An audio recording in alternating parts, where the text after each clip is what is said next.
Oh, it's live, pal. Sorry. We will ban you from the Summerfest. Right here in the Silverdome. Jeff Harvey. And I have half the brain that you do.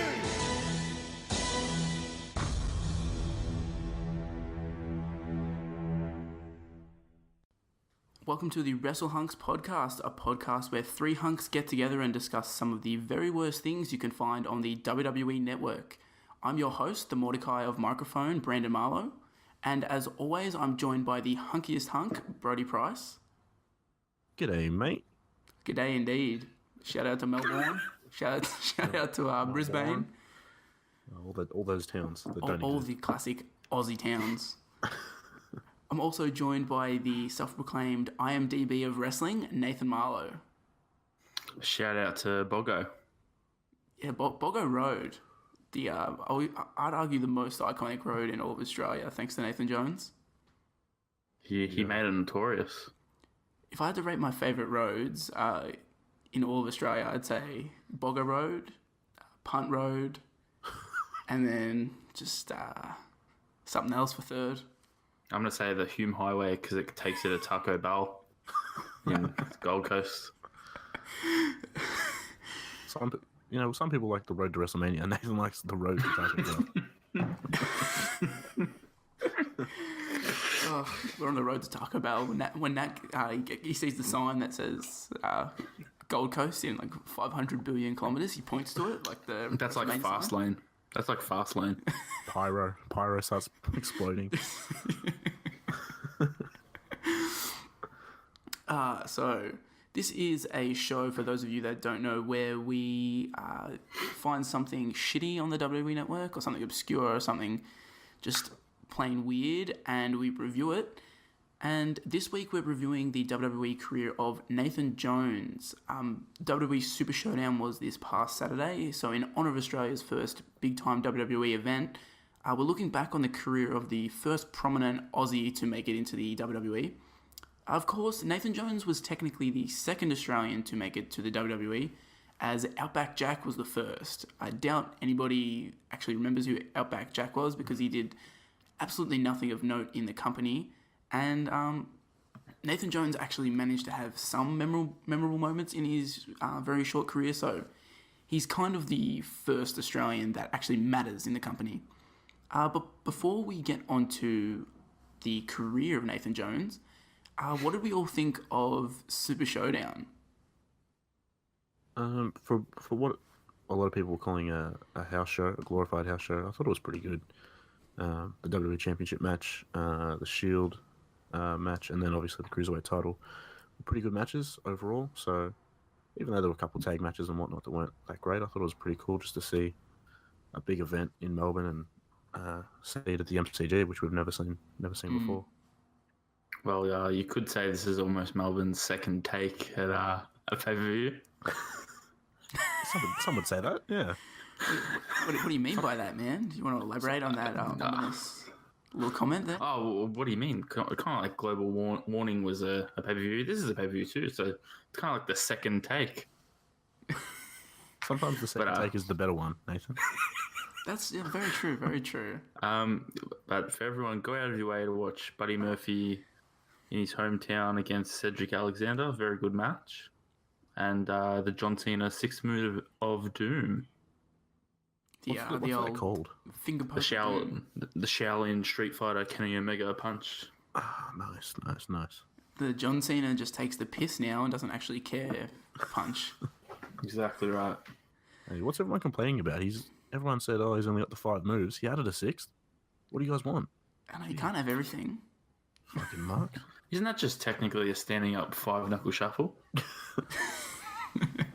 Yeah, but he's differed the taunt. Like it's it's not a you can't see me He before. powers up before he does it. Yeah. Kind of Dragon Ball Z. It's different. Personally, if I was looking at it just as a event, especially like if I didn't go to it, I think it was a pretty average pay-per-view if you're taking it as a proper pay-per-view.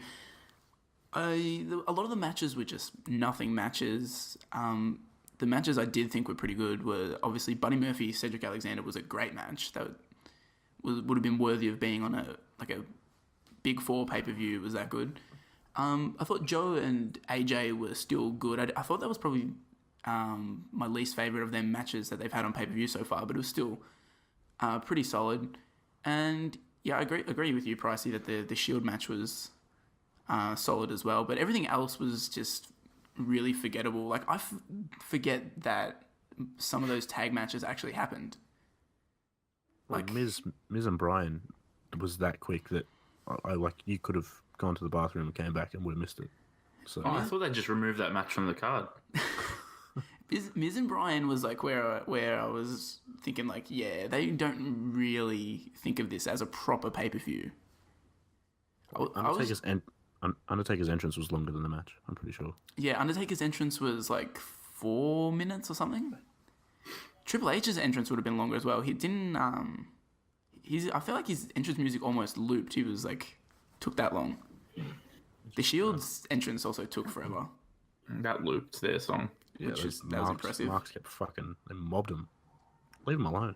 Get out of the way. They need a safe path to the ring. Yeah. But yeah, like, I enjoyed it for this spectacle. I don't think I could ever truly dislike a wrestling event that I personally attend, because like the atmosphere and all that makes it worthwhile. But if I was sitting at home watching that, I probably would have been a little pissed. I would have been pissed if I woke up at 5 a.m. to watch that. Yeah, unlucky to all those Americans. Yeah, Yeah, they know what we feel like, so. Suck it This up. was just like MSG 15 for me. Do you guys reckon we'll end up reviewing that at some point in the next few years? Super Showdown?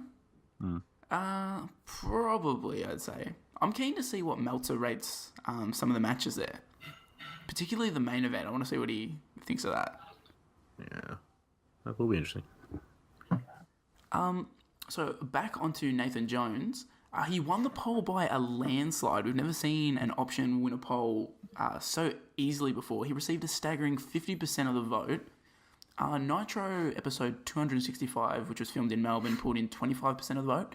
And WCW Thunder, episode 132, that was filmed in Sydney, grabbed 14% of the vote. While Nitro 264 from Brisbane had just 11%. It was clear that people wanted to hear about the career of Nathan Jones, and it was pretty clear that people seemed to hate Brisbane. That's not fair. They have Taco Bell. I know, but Technically, it's Gold Coast. Is it? I mean, they're close enough. Same shit. Yeah, same shit. To people from Melbourne, it's the same shit. Sorry to anyone in Queensland. I was amazed that that was a Nitro. I assumed that Thunder would come in last by default, but apparently must have been people from Sydney just voting for their city, try and get that the show that they review. Yeah, maybe it was a just bit of bias. Yeah, people are just voting for their city. They didn't really care. That's what I assumed, because I feel like most people would see the poll and not really know what each Nitro has going on, so they just vote for their city, or they vote for Nathan Jones because that's the easiest. Yeah, that would make sense. I think it was a smart poll to do for us to, because we wanted to cover Nathan Jones. It was 100% rigged in Nathan Jones' favour. Yeah, we wanted it. We could have chucked in, I guess, Global Warning, because people kind of know about that, or we could have chucked in the NXT one, because I feel like people know about that, to maybe even it up, but no, just chuck all the WCW ones in there and make Nathan Jones win. Did you guys know that they've added Global Warning to the network, the whole show? No. Did they do that this week for Super Showdown? I think so. I just checked before and it's on there. So. Wow, because the main event was on there under their hidden gems kind of collection thing that they have, but yeah, they didn't have the whole show. I mean, they could have done that a week ago for us, but that would have been handy. Yeah, we'll roll with the punches.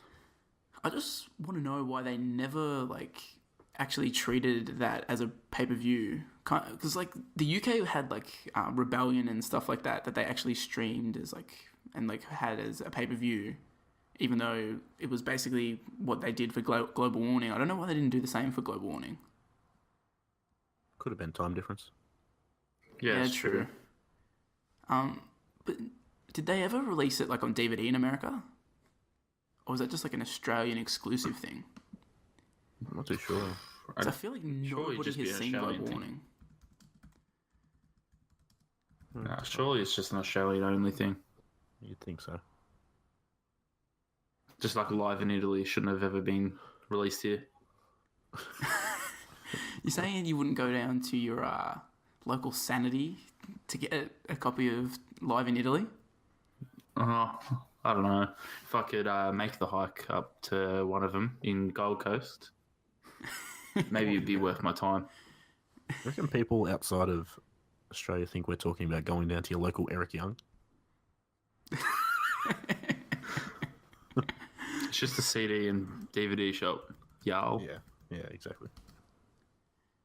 It's not Kelly and Dane. We need Sanity to make a comeback. I know. Who the hell are the New Day going to wrestle? Oh, wait, what are you talking about? The shop. I'm talking about the shop, yeah. Oh, yeah, no. But it fits for their tag team as well.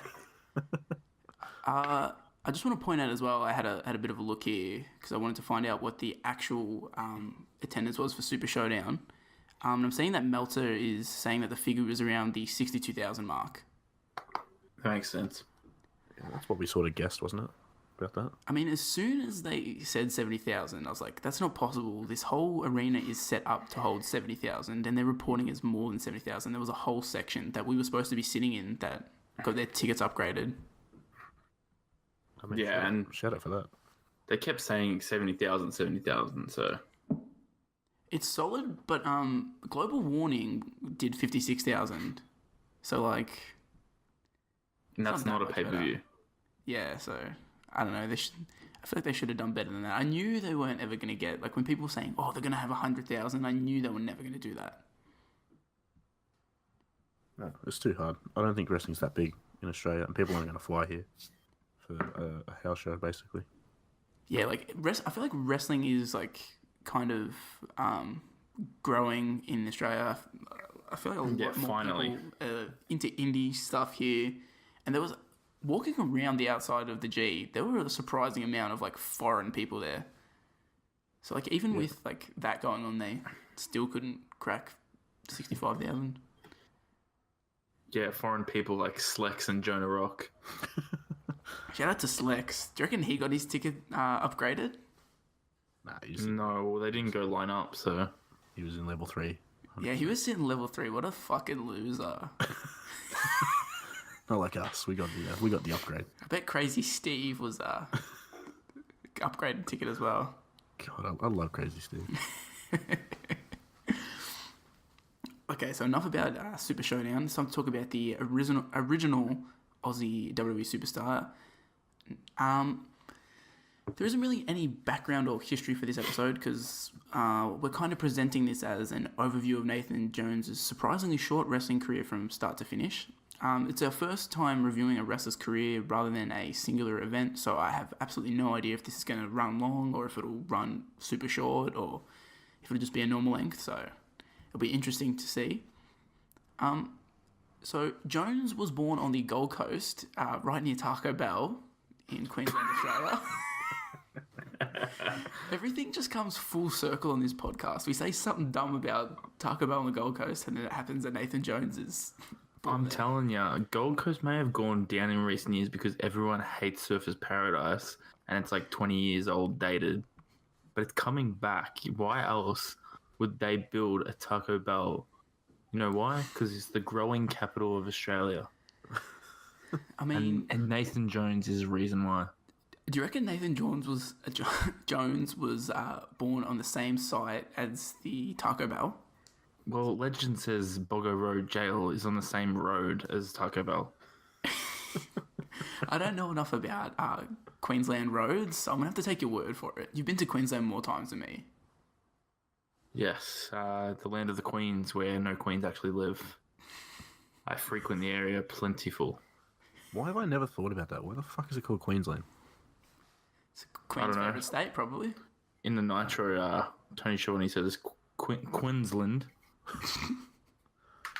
How can you mess up Queensland? It's like Queens. Melbourne and Brisbane, but... That's literally a place in New York, Queens. Yeah, it's a pretty simple thing to pronounce. Oh, well.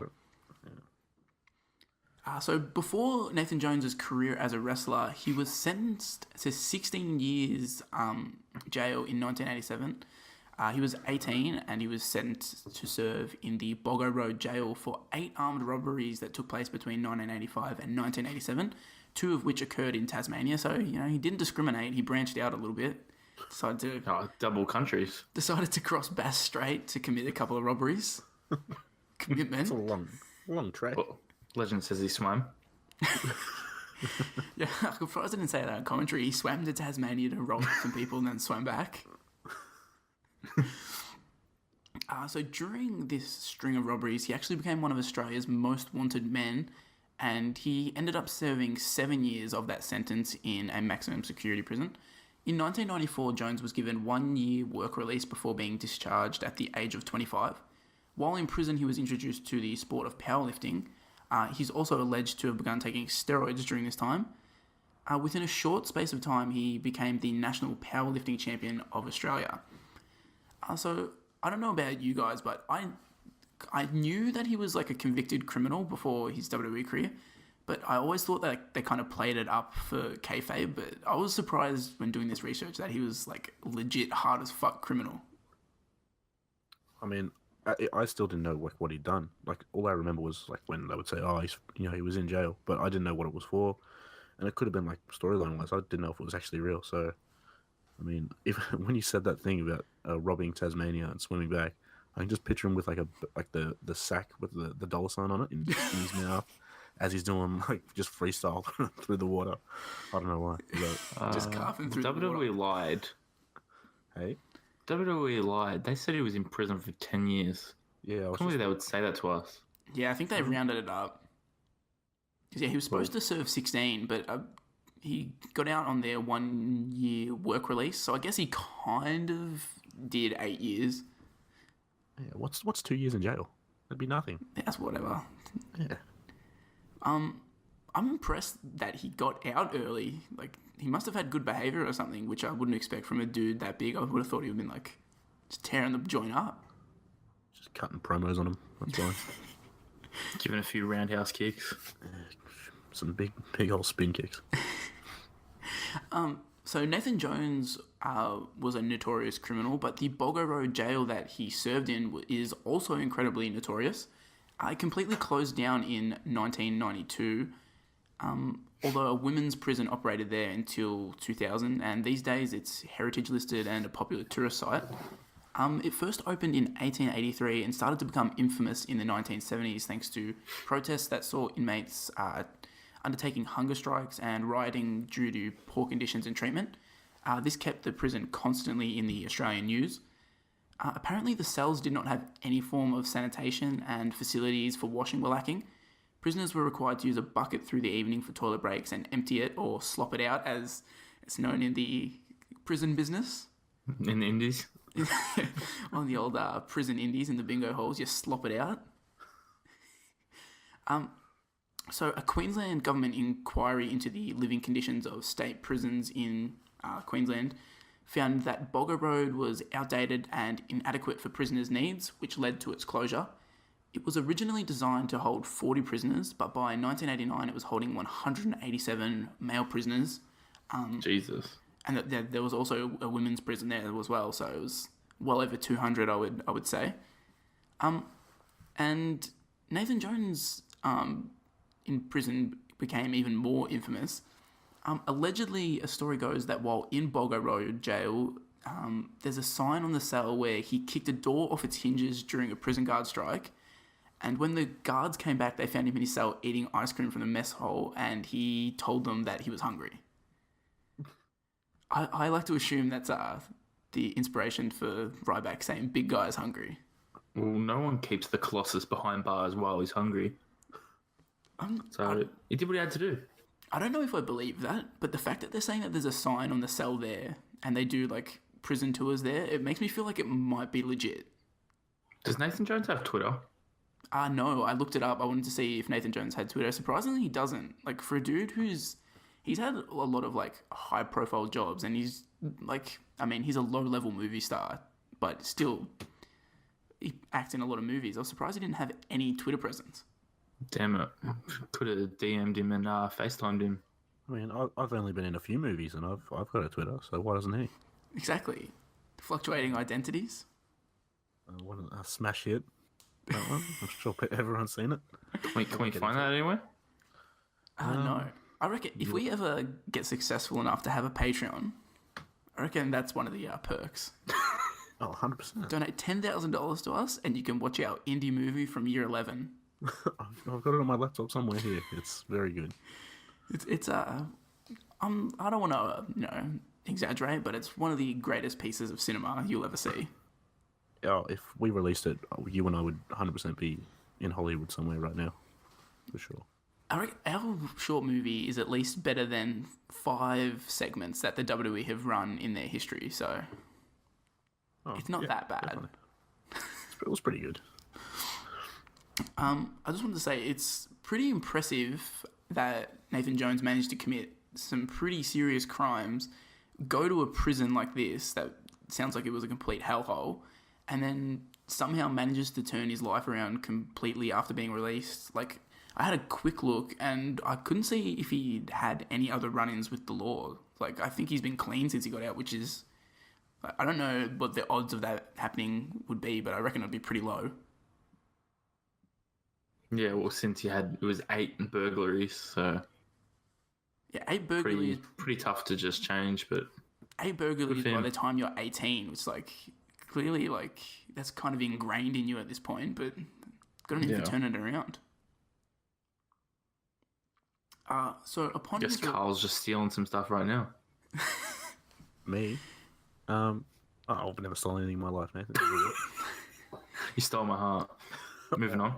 One time I walked out of a Safeway with a Milo bar without realising that I didn't pay for it. Fuck. I can't believe you'd admit to that, man. Brandon, I'm pretty sure I stole a couple of those super tattoos. 100% you did that. Yeah, I remember I was with Mum and I had it in my hand and I was like, can I get this? And she was like, yeah. And then she's putting all the groceries on there and I just walked off. Like, I didn't pay for this, whatever. Free shit. Me and Nat used to open all the toys in the toy aisle. You guys are criminals. We were the biggest little shits. We never got stopped. Like, where are the workers? The workers just whatever. Who cares? They get paid enough for that. So upon his release from jail, Jones began competing in strongman contests, and during this time he became dubbed the Mega Man. And as the reigning Australia's strongest man, he entered the World Strength Championship at Callender, Scotland on the 29th and 30th of July in 1995. He took first place, topping a field that included the 1993 World's Strongest Man, Gary Taylor. The following weekend he competed in the World Muscle Power Classic held at Mintlaw, Aberdeenshire, Scotland. That contest ended up being won by Magnus the Magnuson, with Jones finishing 5th in a field of 12 competitors. Jones next took part in the 1995 World's Strongest Man contest, and after quickly defeating Phil Martin twice in the arm wrestling event in the qualifying heat, Jones was then matched up against Magnus Samuelsson, who had been Europe's arm wrestling champion for several years and would become the World's Strongest Man in 1998. Samuelsson won the first round, and in the second round, Jones refused to go down and pulled with his opposite arm, twisting his body. This resulted in breaking the arm he was using to wrestle. It was a spiral fracture of the humerus, and he was subsequently out of the competition. Jones returned to strongman competition in 1996, winning the World Strongman Challenge and placed 3rd in a World's Strongest Man qualifying heat behind Magnus the Magnuson and Jorma Owahano, I think. I'm surprised seeing it, like all this World's Strongest Man shit he did, that they never bring this up during his WWE run. Should have just feuded with Mark Henry. I mean, like, that's a ready-made feud there. Like, you have Mark Henry, who is being dubbed the world's strongest man, and then Nathan Jones, who is participating in these competitions. It writes itself. Could have just had a team hell no, I'm the tag team champion situation there. I'm sure if he had hung around for longer, they inevitably would have got to that, and that feud would have been the drizzling shits. Oh, I could have had it in a casket match. Everyone's favourite WrestleMania match with the Undertaker. Then they get buried down under. 6 feet down under. Exactly right. So he continued his run of, weird careers outside of prison. He started to participate in mixed martial arts, and he had a match at KRS Pride's debut event, Pride 1, in October of 1997. He faced Japanese professional wrestler and former Grand Sumo champion Koji Kitao. Jones began the match taunting him with a nimble spin kick and went to catch Kitao in a standing guillotine choke, which apparently, like, his gimmick of doing spin kicks is he was living that gimmick in 1997. Well, it fucking looked shit when he was doing it. For real, like in the ring. The first time he does it in the ring? Yeah, when they're like, A-Train was trying to avoid him. Yeah, I've got some comments on that when we get to it. God, yeah. The internet didn't like those spin kicks either. So, despite going for this standing guillotine choke, the sumo wrestler caught one of Jones's knee strike and took him down, landing him in a side control position. He then worked an Americana, which apparently is like the actual name for, like the armbar that Ronda Rousey does. Oh, okay. I did not know that. And once this was locked in... Should be called the American armbar, but okay. Oh, that'd be pretty good. If it's someone who had an America gimmick uses that, they can call it that. Exactly right. So Jones immediately tapped out to this. This was Nathan Jones' first and only MMA match, and Nathan's career MMA record is 0-1. But do you think Nathan Jones had a better MMA career than CM Punk? I wasn't ready for CM Punk MMA talk, but I mean, he only lost one, so I mean that's better than losing two, I guess. I reckon he's probably on the Mount Rushmore of professional wrestlers that have also done MMA. You're right. Sorry, just getting the tea ready. CM Punk fucking sucks. Well, He fucking sucks at UFC. Hope he never listens to this. I hope he does. I hope he blocks you on Twitter. I think I'm blocked by Sami Zayn. Wow, doesn't scare me. How? I don't know. What did you tweet at him? I think I'm blocked by him. Maybe I'm not. But It's I alright, swear man. I I'm was. blocked by Andre Drummond. So, And Matt Jackson, are you? oh yeah, Matt Jackson's a fucking coward. Jim Cornette. Oh, everyone's blocked by Jim Cornette though. I was fucking sticking up for him. He still blocked me. Old corny. He's still running Ohio Valley Wrestling, isn't he? Is he? I'm pretty sure he runs like that's. I'm not making a joke there. He's appearing at one of the NWA anniversary show. No, you could use your Jim Cornette impression on him. Goddamn motherfucker! Why'd you fucking block me on Twitter? You a fucking heel! Apparently Al Snow owns OVW. Wow. So that's something. I swear Cornette had some kind of thing going on. Probably just a shitty podcast. I know. I think 2010 and 2011, Jim Cornette had like a partnership with them, like Ring of Honor and OVW. I think stuck in 2011 apparently. But yeah, I would have Nathan Jones on my Mount Rushmore of MMA / professional wrestlers. Would be him, Ronda Rousey, Brock Lesnar, and probably Ken Shamrock. All the greats. You don't say it like that. He's up there. I think I'm gonna go Nathan Jones. Sonya Deville. Yep, Sonya Deville. Batista. Nice. And just trying to think of a fourth one. Alberto Del Rio. That's Del Rio did do that, didn't he? He did it. You could actually Shinsuke fought MMA when he was in Japan, so you could throw Shinsuke in there. Nah, fuck him. Yeah, fuck him. He didn't come to Australia, so you can get fucked. Oh. I like Alberto Del Rio. So after all this dicking around as a world's strongest man, Nathan Jones then spent some time as a bodyguard for Brene Rivkin he was an Australian multimillionaire who was convicted of insider trading. So that bodyguard gig didn't last very long for Nathan, unfortunately. This kind of forced him to switch careers.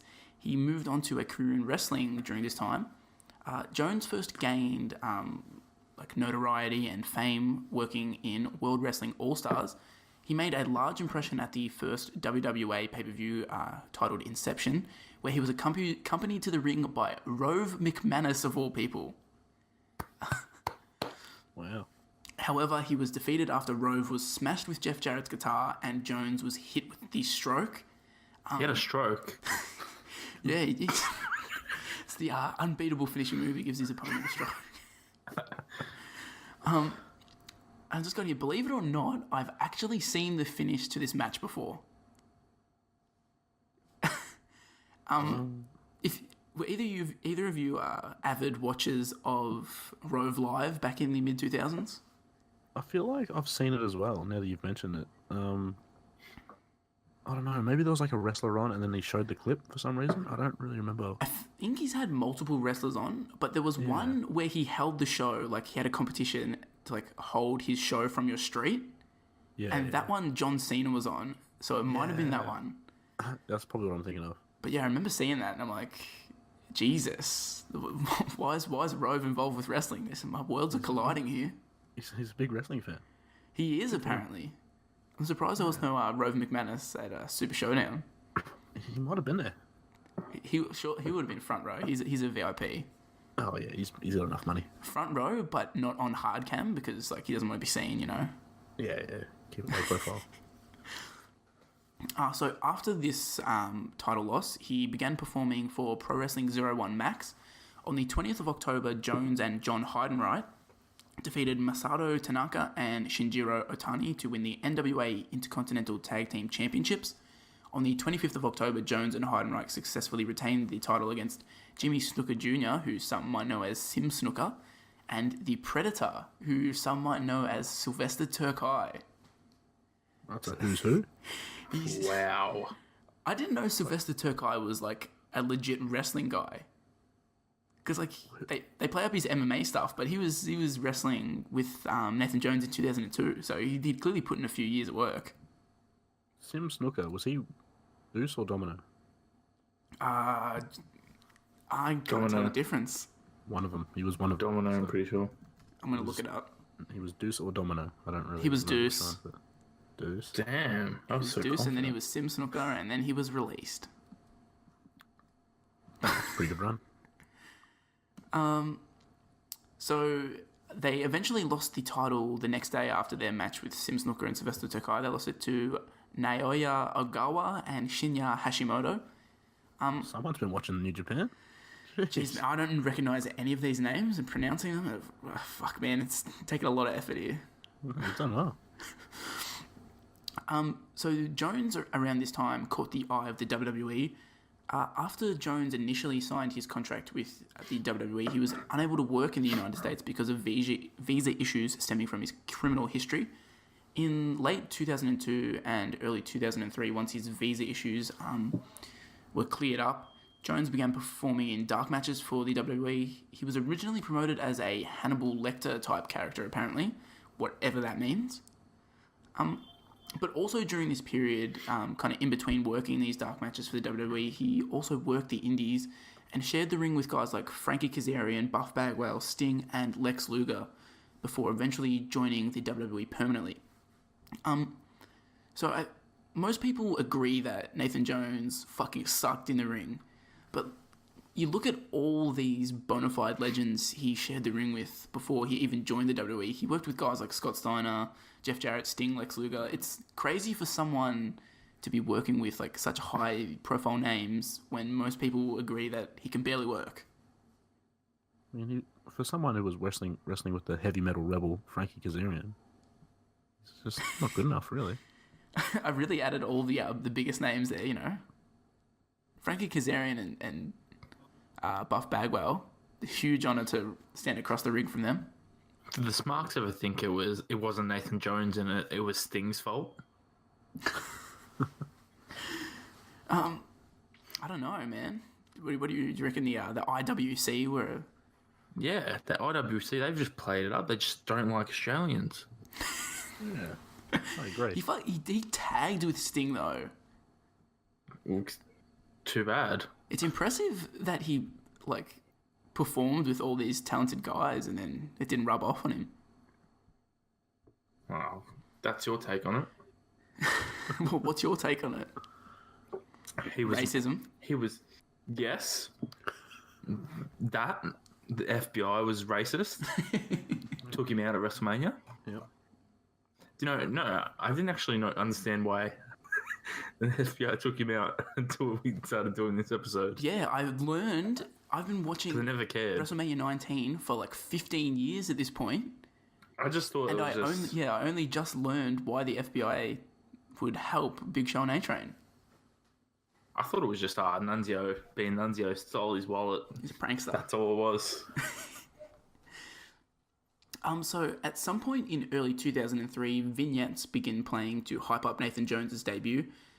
Despite the overall consensus being that Jones was the shizzling Dritz, many who were watching at the time claim that these vignettes are actually arguably the best the company have ever produced.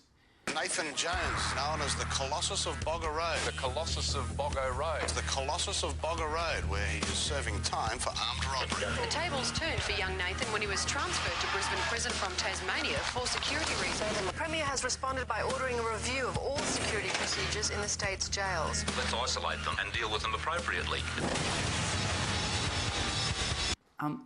So what did you boys think of these vignettes here? I hadn't seen any of these before. I sat down for this episode. So what did you think? Well, first off, I watched them, and then we were watching through all these things. You'll notice if you watch some of the promo packages for The Rock versus Goldberg, it's the same writing that says Nathan Jones. Yeah, every time. Do you notice that? When I was sitting through the little collection of all his vignettes, I was like, this reminds me a lot of Goldberg is debuting at Backlash. It was the exact same font. I got a bit lazy there. But I thought that was still really good. They were actually good for... I thought they would just make it shit because he was Australian, but the one with the news report was pretty good. Yeah, I have that here as well. I said the one with the news footage about the Boggo Road jail made him seem legit as fuck. I could imagine getting really hyped for that. What did you think of these vignettes, Pricey? Yeah, well, you mentioned the Hannibal Lecter character, which is what I sort of you could sort of see where they were going with the promos to that. I really enjoyed him. I don't know why they obviously had to make him say mate in every vignette because he's Australian. Emphasise that he's from Australia. Yeah, I mean, and he also said when it said Nathan Jones, and he would say "G'day" at the end of it. Yeah, but very quietly. Yeah, we get it. He's Australian. That's G'day. Yeah, I mean, the only thing I had out of that was I have no idea where the fuck Boggo Road is, but I don't want to be there. That's for sure. Yeah, I feel like most Australians wouldn't know where Boggo Road is or even have heard of it, but a lot of Americans wouldn't have known what Boggo Road was in 2003. Exactly. Little thing for you guys. I remember, let's go back to Goldberg for a hot second. 2003 pay-per-views. I was always watching those pay-per-views as a kid because the Goldberg pay-per-views, and they said what was he called? The Colossus of Boggo Road. So I asked my dad. I remember asking my dad this question. I was like, "Do you know where Boggo Road is?" He had no idea. So I was like, "Oh, well, fuck." I thought it was a fake place. I was like, "He doesn't know where my dad doesn't know where it is, so it's probably not even here." But yeah, I'm learning things doing this show. So Your dad's an honourable man, so he wouldn't know about Boggo Road Jail. Nah, he doesn't run in that scene. Nah. He's a Kourou pub kind of guy. Get a $13 steak into you. The Colossus of Kourou. That's hunky. Kind of circling back to what you said before about making it kind of shitty with his Australian accent and stuff, and then how they kind of avoided that. I reckon these vignettes are probably one of the times where the Australian accent, an Australian cutting a promo, has sounded the least cringeworthy. Yeah, that's actually true. Because I feel like for some reason, whenever an Australian cuts a promo, it just doesn't sound right. Yeah, I think Buddy Murphy's finally got the hang of it. And sometimes with certain things, the Iconics have to say their accents sound a bit shitty. I think the Iconics get a pass because they're deliberately trying to be annoying. Yeah. 100%. But yeah, like usually when an Australian cuts a promo, like when they made Emma have to do like promos and stuff, like even in NXT when it's like heavily scripted and they can do multiple takes, it just never sounded enjoyable. Just because they're surrounded by a lot of American accents, I think, so it just stands out. Yeah, it's so jarring. But like even when like Sheamus or Cesaro or like someone from like the UK cuts a promo, I feel like it just sounds more natural than an Australian. I don't know why. It's more tea. Nia Jax has got her accent down. Did you see the there's been a lot of Australian wrestling Twitter beef today for the fans who don't know.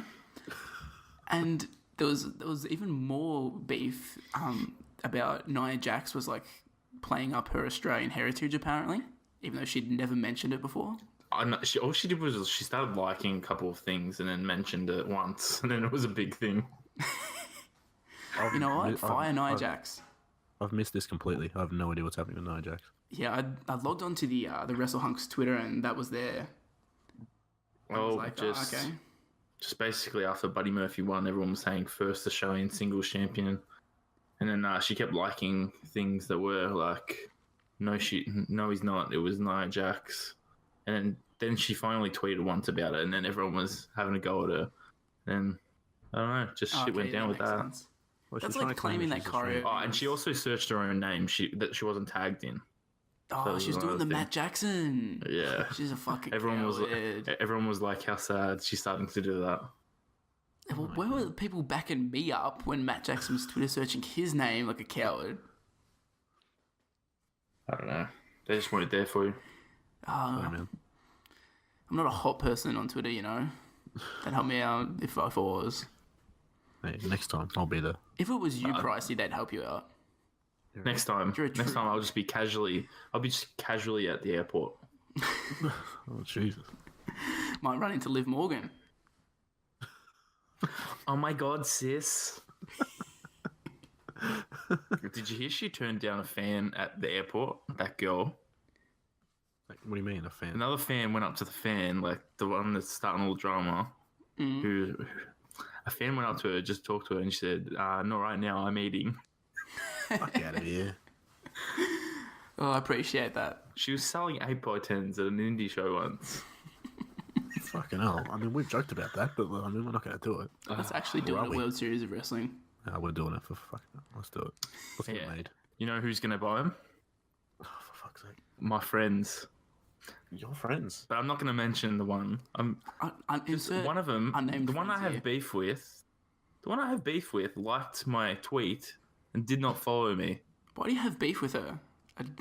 Because she doesn't follow me. She unfollowed me. Okay. You can't like me stuff again and then... bloody hell. There's going to be even more wrestling drama. See ya, World Series Wrestling. Fucking hell. Australian wrestling Twitter. Amazing. Oh, it was popping.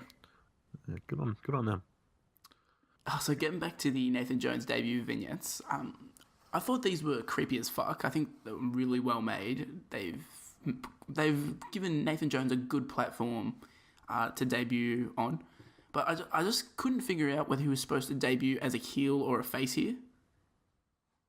Like, they're playing up like the criminal aspect and like that he's a psycho, but he's also like emphasizing that like, oh, I've served my time, like I've been like a good inmate or something. Like, I kind of like that. I thought it was cool that we didn't know what it was going to be. It sort of made it interesting for his debut whenever it was going to happen. I thought it was fine. A bit of a Festus gimmick, you know, like he's a good guy, but then he just goes psycho. I was going to say that, but I thought I was going to be stupid to say. The old split personality gimmick. They always work. So unfortunately, these dope vignettes actually kind of just go to waste because upon debuting, Jones's original character was nixed and he was put into a storyline with the Undertaker, who was acting as his mentor, and Jones helped out during the Undertaker's feud with A-Train and The Big Show. This takes us to Nathan Jones' first on-screen WWE appearance. This happened on Smackdown episode 183 on February 20, 2003. He's interviewed by Michael Cole here. Michael Cole, but the question is, will it be Tick or will it be Tuck? Tuck, they're alive. Tick, they're dead. Or will it be in between the moments of Tick and Tuck, where we have all the time in the world? Just before we get into the interview, though, I wanted to mention that I watched the end of the match right before this, and Tony Chimel announces Matt Hardy as the winner, and he legitimately calls him Matt Hardy version 1, which I never knew was an actual thing. I feel like I remember that. I don't remember it at all. I don't think he does it at WrestleMania 19, and that's like my entire frame of reference for 2003. So, so in this little interview here, Cole announces that Nathan Jones has been exclusively signed to the SmackDown brand. Jones then discusses his criminal history and says that the American people have been very forgiving of him. He says that his goal is to be the WWE champion, and then he starts I don't know, like imitating a clock or something. He keeps saying TikTok. Tick, you're alive. Tuck, you're dead. And then he's like, in between. And then he kind of pauses and he like doesn't know where he's going with it. In between, I haven't made up my mind yet. If the clock doesn't have any batteries, I don't know. What the fuck is And it's a pre-tape. I think that this was just one big reference to TikTok biscuits. Shout out to that. That was very good. You ever do the math class where you had to learn about how to tell the time on an analog clock and you'd use the TikTok biscuits? I didn't do that. I wish I did that. Oh, man. Well, somehow I still know how to learn. I still know how to read the time analog, so, jeez. Yeah, but it was a fun way to do it. Like, you get a snack out of it if you get it right. It was the greatest moment in my primary school career, that class. Jeez. What flavour, Brandon? You go on pink, yellow, or white? I don't know what the flavours were. Pink or yellow, I feel like they all kind of like vaguely tasted the same, but yellow was just like, nah, man, pink or white. I'm a big pink guy. That was the good shit. Anyway, people won't get this. Yeah, I'm a stink guy. So after his clock bullshit, he implies that he's going after the big dog. He says that he has unfinished with the biggest dog in the yard. And it's kind of like he's alluding that he has problems with Taker. But as you'll see in a moment, he clearly doesn't have problems with Taker. So I don't know if he was initially planned to feud with him or what was the go there. I mean, I thought you meant Roman Reigns. Ooh, That's a real big dog. It's his yard now. Yeah, exactly. I'm just doing the Superman punch thing. But you can't see it, but just know I'm doing it. Personally, I thought this was a decent little segment up until the part where he like kind of like starts to go psycho and he starts choking Michael Cole. Yeah, it gets like a little bit weird there, but up until then, I kind of liked it. What did you think of this short little interview? Could have been worse. That's true. It had been all that TikTok shit. It would have been terrible. It just reminded me of Heidenreich, but obviously he was first. But yeah, actually, now that you mention that, it does have shades of Heidenreich in it. Bit of a threesome with Michael Cole. 3A dance.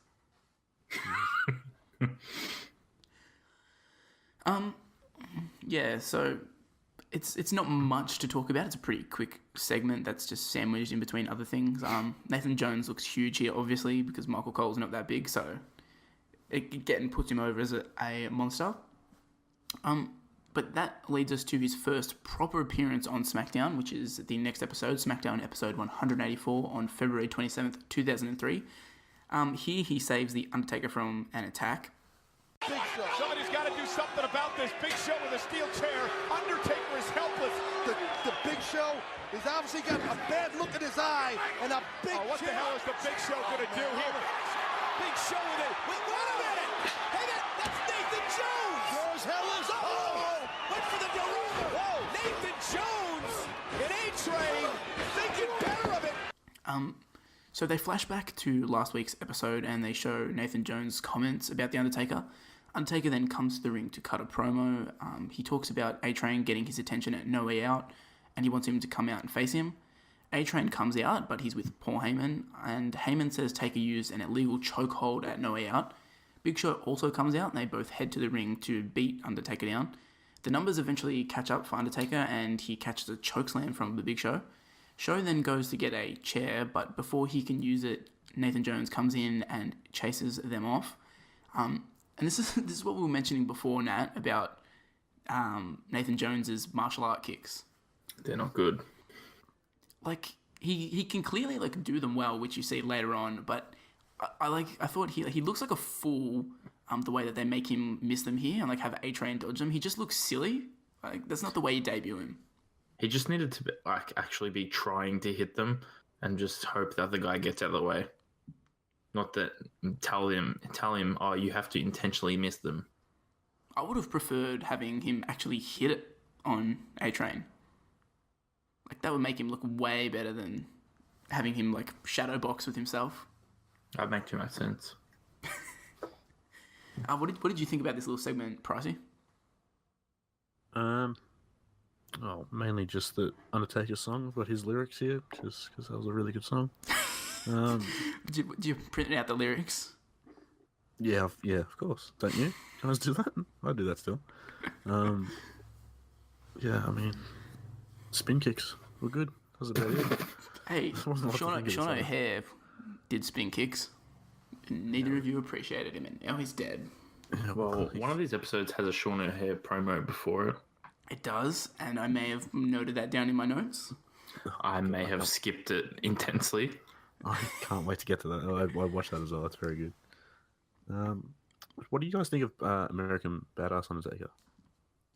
I don't mind him. I don't mind the character, but I'm pretty sure during this period, like Undertaker was like not great in the ring, so like ring work wise, he might not have been the best. But I did like the character. It was pretty refreshing, like especially for people who would have been watching since like he debuted.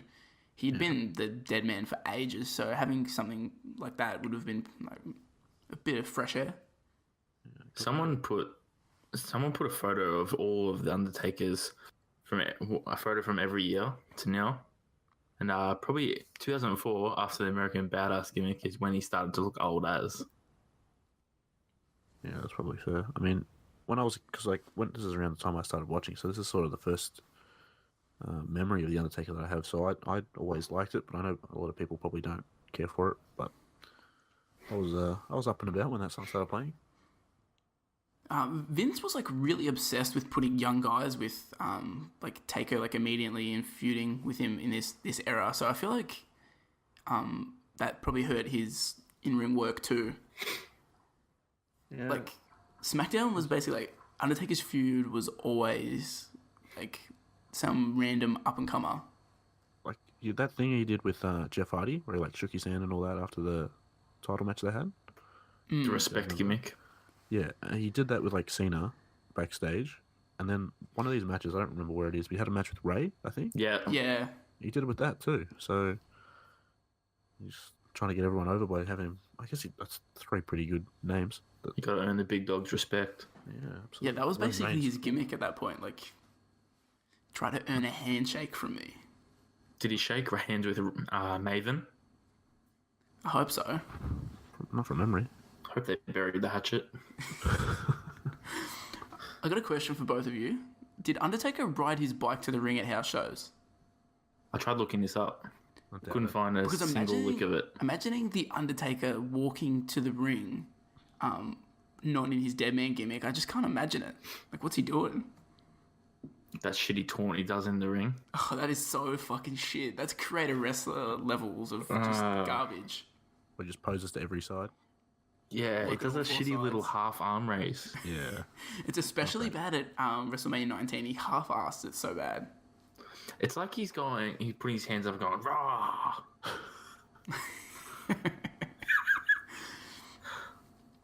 I just wanted to mention here, Paul Heyman, he legitimately calls A-Train a phenom, which is fucking a laugh and a half.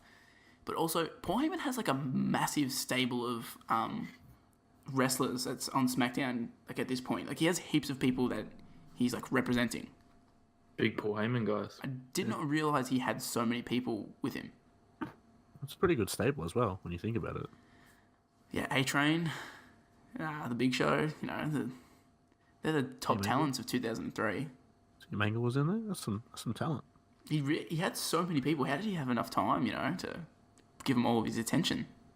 I don't know. It's a big group meeting, and that's it. Also wanted to say that A-Train was a disgusting pervert. Just need to clear the air there. Shave your back. Shave your back. It's disgusting. It looks like a fur That rug. was a good chant in every match he had. Do you guys like A-Train's song though? It's actually not too bad. His entrance is actually pretty dope with like the steam or whatever coming out of the stage. That's pretty cool for a dude that's like such a nothing guy. I was into it. Pretty cool. The final thing I have here is that when the Nathan Jones comes out to like fight off the Big Show, he uses the weakest like hit I've ever seen to knock Big Show off the apron. Did you like notice that, like how softly he hits him? Oh yeah.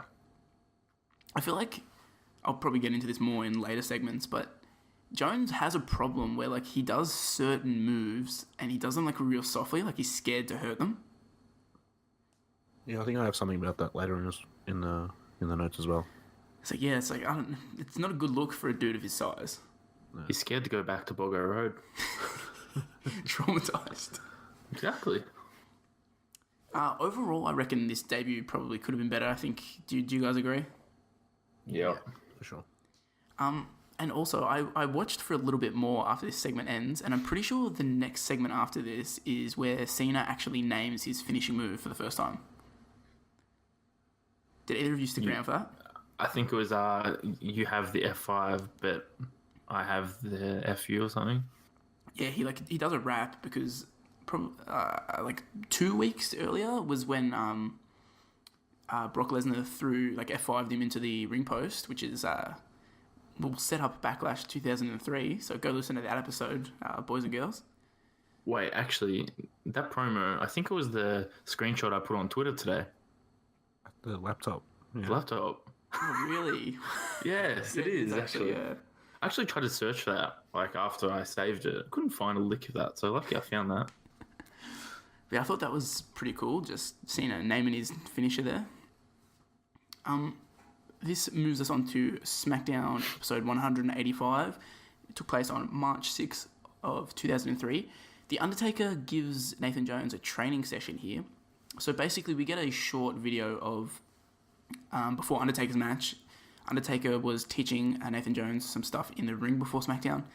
Much better. There you go. That's the way you do it. That's the way you stay focused. You got to keep your intensity, man. It's a nice job, all right? Thanks, Taker. Thanks for following through with your promise to train me after I got out of prison. Look, I'm a man of my word, all right? Listen, this is what you got to remember. The wrestling ring, it's just like a prison cell, all right? You got to put your time in, and you got to make sacrifices. I will do it. Well, if I didn't think you couldn't do it, we wouldn't be here. He's just having him do like some hip tosses and stuff, and then Taker gives him some words of encouragement. Jones has like absolutely no promo skills here. He's so awkward. Did you notice like how awkward he was in this bit? Yes. Like I can't remember what he says, but like Undertaker doesn't look like a wrestler. Says like some words of encouragement, and then he just replies with one word. It's so awkward. I'm like, dude, come on. And this is fucking pre-taped as well. Why did they do it in front of the crowd? I have no idea. I've got it here. Like, I thought the coolest part about this segment was that they filmed it with fans already in the building. Like, I think it was like weird as hell. Like, I don't know why they did that, but like, because usually if they do a segment in the arena before the show, there's no fans in there, but it was like mostly full. Yeah, I know. It was on Velocity. I feel like something makes me feel that I don't know, they wanted more Nathan Jones on the show for some reason. They like taped it at the last second. Yeah, that could be it. Because Crowd demand. I mean, if you're training him, like, why would you train him in an arena in front of people? It just didn't make sense to me. Yeah, it's not great. Taker teaches him how to do a collar elbow tie up, and Nathan Jones, when he's trying to do a shoulder tackle, he can't knock the dude down, and he eventually loses his cool and kicks one of the guys in the face. Personally, I thought that this segment makes Nathan Jones look like a goober. He's being taught the most basic wrestling moves, and then he can't even knock the dude down with a shoulder tackle when he's like way bigger than him. I don't understand what the point of this was. Was this like a rib on him? Yeah, now that you mention it, that makes even less sense. I don't know. A lot of this is just sort of confusing, this segment. Like, why emphasize so heavily that he's green? I just don't get it. Well, I don't know. Watch out for his spin kick, though. Just watch out for that spin kick, but if you stand there while he does a shoulder tackle, he won't be able to knock you down. Exactly. Despite being gassed to the gills. But yeah, it's a real short segment that really does not come off well for Nathan Jones, but it leads into the next segment, which is the Undertaker's match, which Nathan Jones accompanies him to the ring for. Taker is facing A-Train, and during A-Train's entrance, did you always notice what he was wearing? Yes. For those who haven't seen this, A-Train comes out wearing a do-rag and a sparkly silver poncho. Now, throughout the course of this, I see A-Train make a lot of different entrances. He never wears this get-up ever again. I'm just baffled. I'd never seen it before. I don't know. I wasn't expecting to see A-Train look like that. I mean, I didn't think he could look much worse. Something you could wear in TNA. I mean, testing at Albert, not that other thing. Yeah, exactly. He'd wear that in the actual TNA, though, I reckon. That'd be his gimmick. That was kind of like his when he was with Brodus Clay. He would wear that in that gimmick. I forgot about that. What was his nickname? It was when he was Tensai. It was Didn't he have like some nickname given to him when like Sweet Tea? Yeah, Sweet Tea. Yes, yeah. Sweet Tea. Yeah, Sweet Tea. Oh, wow. Jesus Christ. So yeah, Undertaker and A-Train have a match. At one point, Big Show pulls the Undertaker out of a ring when he's going for a cover, and there's no disqualification for some reason. Nathan Jones attempts to get in the ring at multiple points, but is continually stopped by the ref, which allows Show to beat on Taker, typical heel antics. At one point, A-Train hits the derailleur and goes for a jackknife cover, all just purely because they want Taker to transition it into a Hell's Gate. Big Show gets on the apron here, which prompts Nathan Jones to do the exact same, and the ref is again distracted by Nathan Jones, which allows Big Show to break it up. Jones eventually throws the ref out of the way and fights the Big Show, and the ref ends the match. Undertaker and Nathan Jones fight off A-Train and the Big Show, and the segment ends there. What did you think of this segment, which is mostly Undertaker wrestling A-Train, but there's a little bit of Nathan Jones in here? I just thought Nathan Jones looked pretty sloppy, pretty green when he got in there. But I mean, I guess that's to be expected. But yeah, because we were covering Nathan Jones, I figured it was okay if I slacked off and didn't pay attention to the matches. But just watching him on the outside, just typical stuff. Babyface trying to get in there and help, but the referee won't let him. The more we go through this, the more you just think they should have just paid it off with a match between them. Undertaker and Nathan Jones. You reckon? I don't know, it would be a garbage fire. Yeah, well, that was the whole thing. Like, Undertaker was getting hot about Nathan Jones' actions and stuff. Yeah, I feel like that would have been like where they were heading, I guess. But he was just too green. They probably should have just went with the original idea, I still think. Yeah. Yeah, the original, I mean, obviously we don't know like what the storyline would have been like and stuff, but like just based on like what the character was going to be, it's a million times better than bringing this gassed up dude and then being like, yeah, he's green as fuck. He needs the Undertaker to teach him how to tie up. Yeah. I started. Yeah, it just doesn't make sense. Yeah, I don't see the point of that. For the match here, I thought the match was okay. I think it gets Jones over with the crowd better than any of the other segments so far, excluding his vignettes. It's still not great. He's even like the way like he interacts with the ref here and stuff. Like he's so green, you can tell wrestling isn't something that's natural to him. I doubt he would be a wrestling fan because just it feels like all of this is brand new to him. He doesn't really seem comfortable. Yeah, that's well said.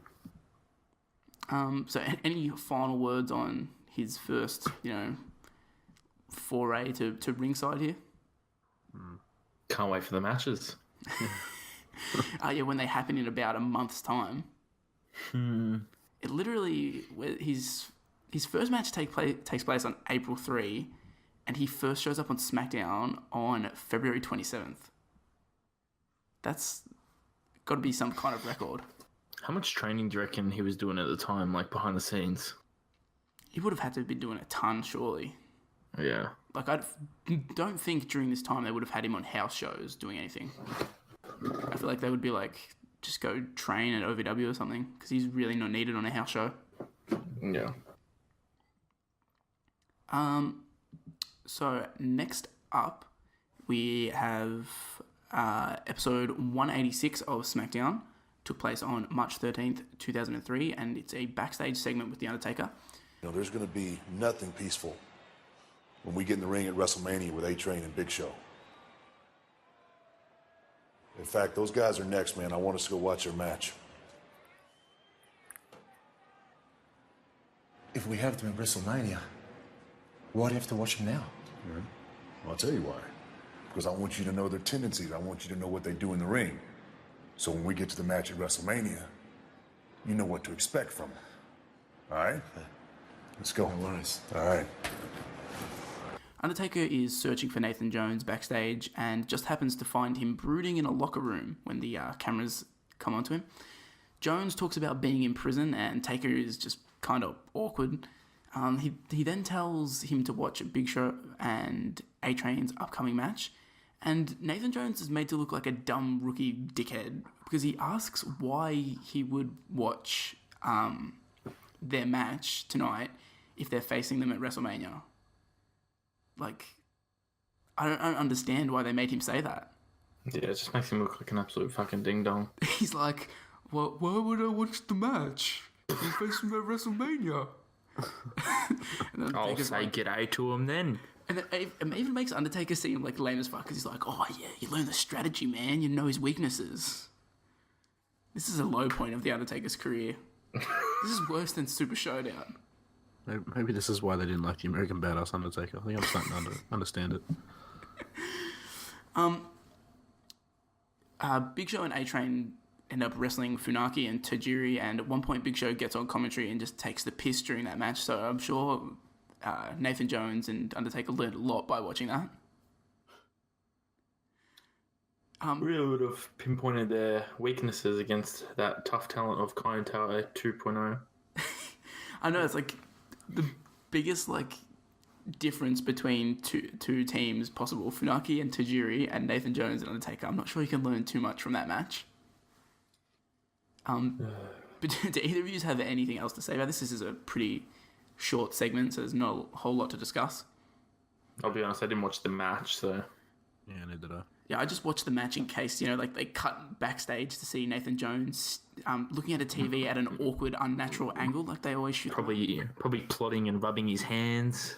And it's rubbing his hands together going, yeah, I'm going to get it. I'd love to give him a spin kick. So next up is SmackDown episode 187, but this is even more insignificant than the last week's episode. The Undertaker has a match with Bill DeMott on this episode of SmackDown, but for some reason Nathan Jones is completely absent here. He doesn't accompany him to ringside. All we get of him is a brief shot of him watching the match backstage at that awkward angle that all WWE superstars watch TV at. And when they cut to that, Michael Cole teases that Nathan Jones is having his in-ring debut next week, but this never happens, and as we mentioned, it's not going to happen until April. So this brings us to SmackDown episode 188 on March 27th, 2003. Nathan Jones interferes in a Big Show and A-Train tag match here. And as we alluded to before, a Sean O'Hare vignette plays before this match. And neither of you guys would have appreciated it because you hate Sean O'Hare. Bad. What the fuck was that? It was really bad. As the devil's advocate gimmick, man. What did he say? Like, stay focused or some shit? I don't know. I'm gonna be honest, I didn't watch it. Oh, good. I just clicked I on... hit the skip button really fast. I clicked on, like, you know, how they have the little dots where it says, like, Big Show and A-Train versus whatever match starts. I clicked on that and it had the very end of the Devil's Advocate vignette there. So I'm like, cool, I'm not going back to watch that. I don't like Sean O'Hare enough to do that. Fair enough. So apparently Nathan Jones was supposed to have his first match tonight, but he beat up his opponent in the locker room. And I'm kind of confused here because later on they mentioned that, like in a few weeks, they mentioned that it was Chuck Palumbo that... Yeah, did you watch the segment? Does he... Oh, see, I didn't know that was a thing. I didn't know that happened on the short segment. episode. You see Nathan Jones comes out of the locker room, then Undertaker sees him and sees, how are you going to go for your match tonight or something? Then he opens the door and said, I already took care of him. Wow, that's actually a pretty cool segment. And then Undertaker walks him down the hall and says, I'm going to tell you why that was a good and bad thing. And then that just ruins the whole segment and makes it look like a fucking goober again. That's so lame. Yeah. And Undertaker has a coffee here. That's his gimmick at the time, apparently. That's Undertaker's gimmick. He really loves coffee. He has this little wooden stirrer. Fuck off. Oh, well. But, like, I thought that they didn't show it and they kind of brushed over it. Like, I was assuming that they're just like, oh, he beat up his opponent as an excuse to not have him wrestle because he's not ready. Like, they think he's still too green. Because Cole doesn't say, oh, he beat up Chuck Palumbo. He just says, oh, he beat up his opponent. So I was like, oh, what, like a local enhancement talent? I was confused.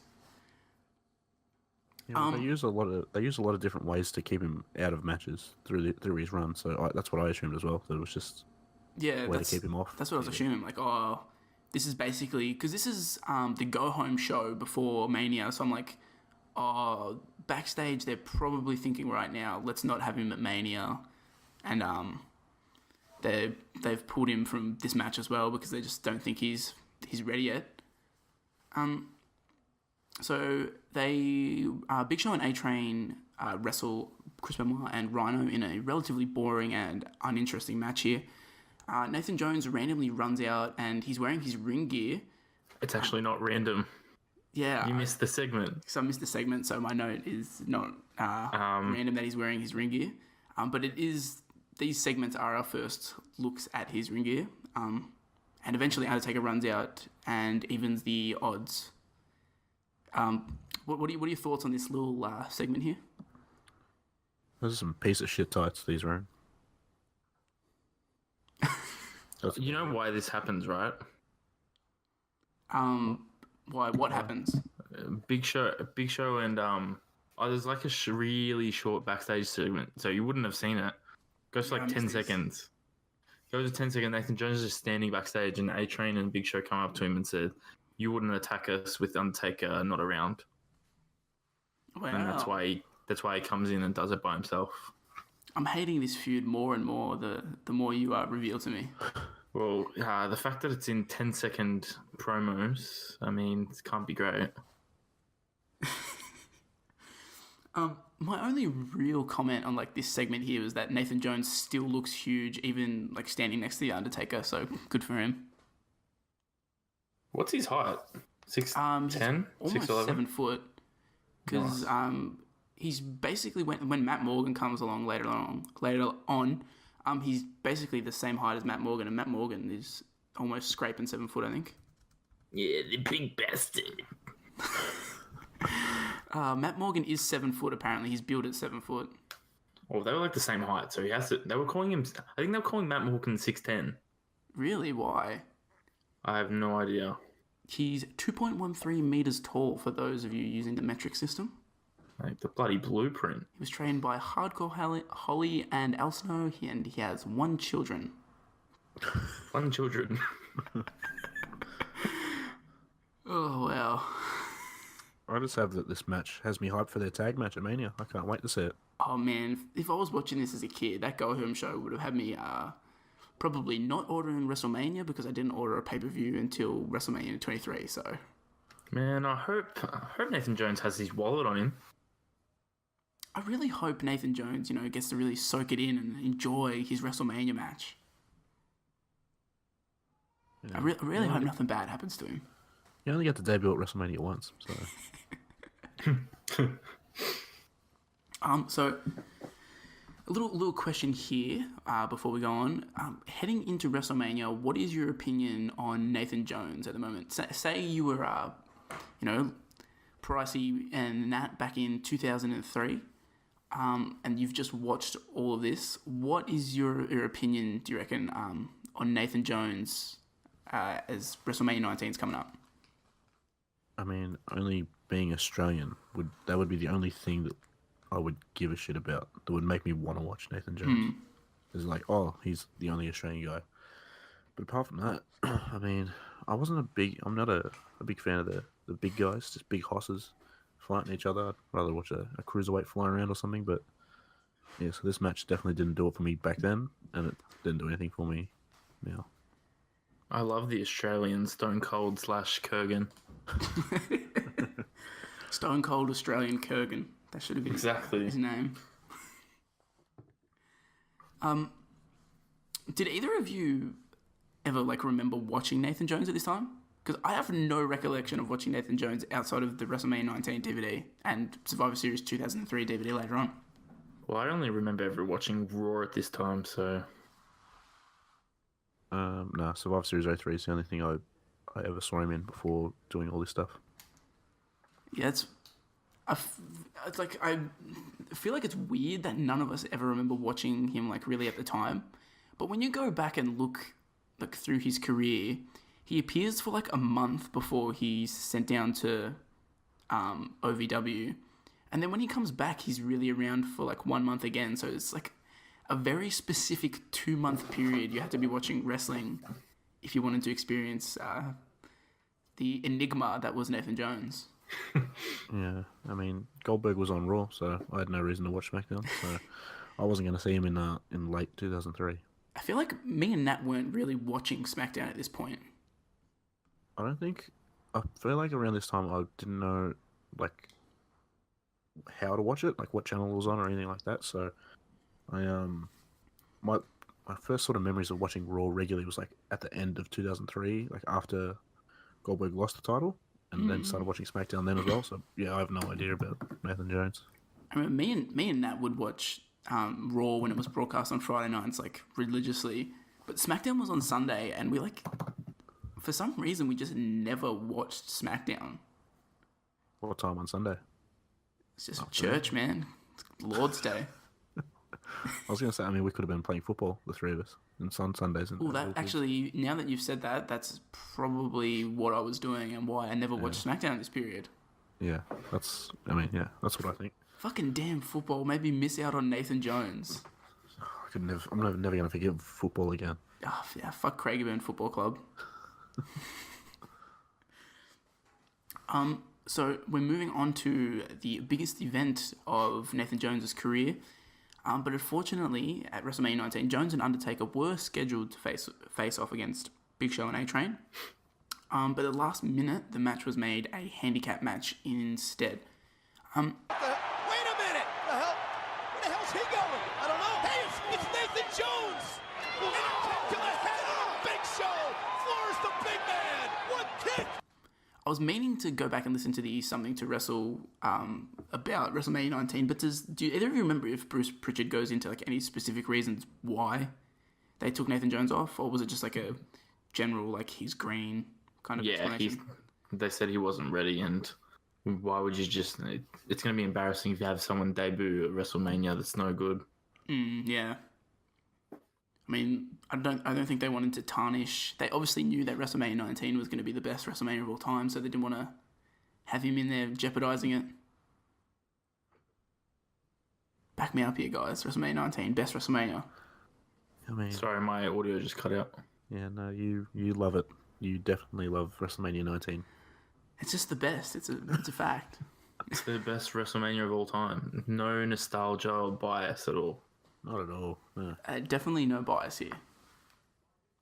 I'm definitely not getting the DVD cover sticky right now.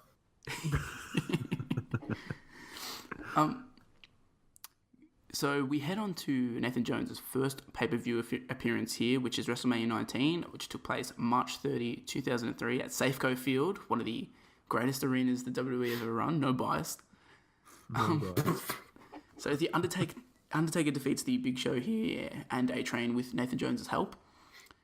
In kayfabe, Nathan Jones was laid out by Nunzio and A-Train and Big Show's little prank that they set up, which meant he couldn't participate in this match, and that little segment gave people reason to watch Sunday Night Heat. So, true.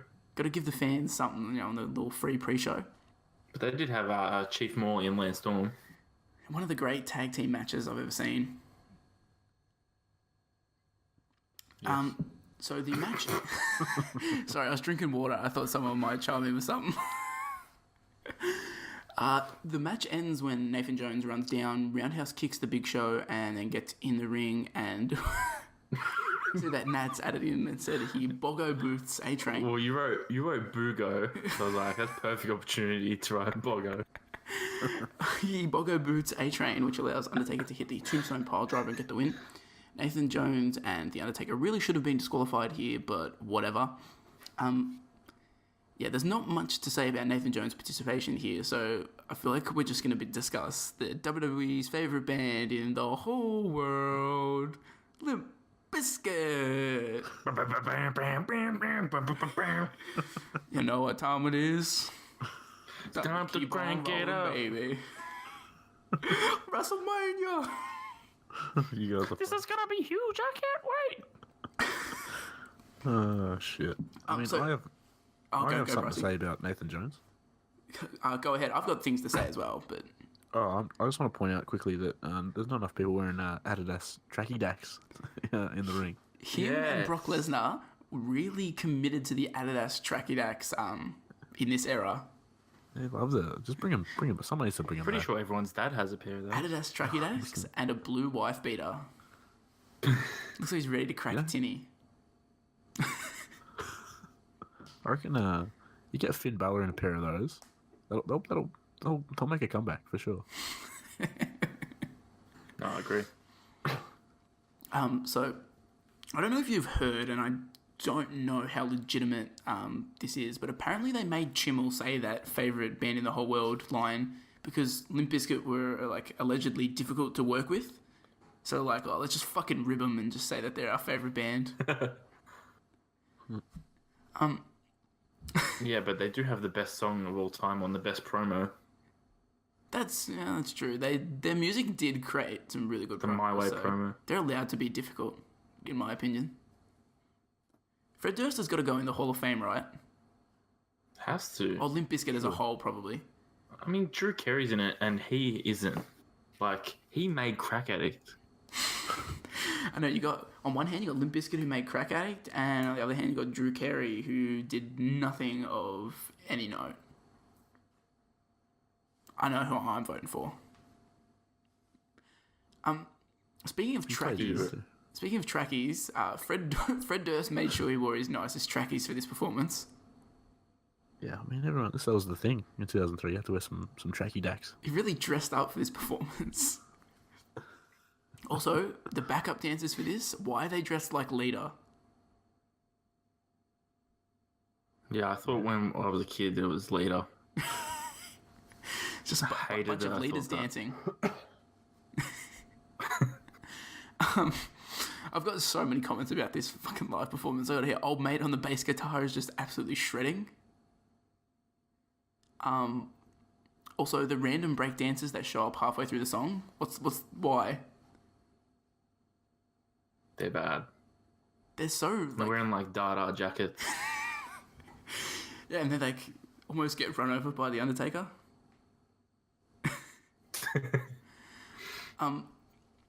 But yeah, I think it's nice that Nathan Jones probably got a WrestleMania payday for this. It's super impressive. He's here for like 20 seconds. He's taking it straight to the bank.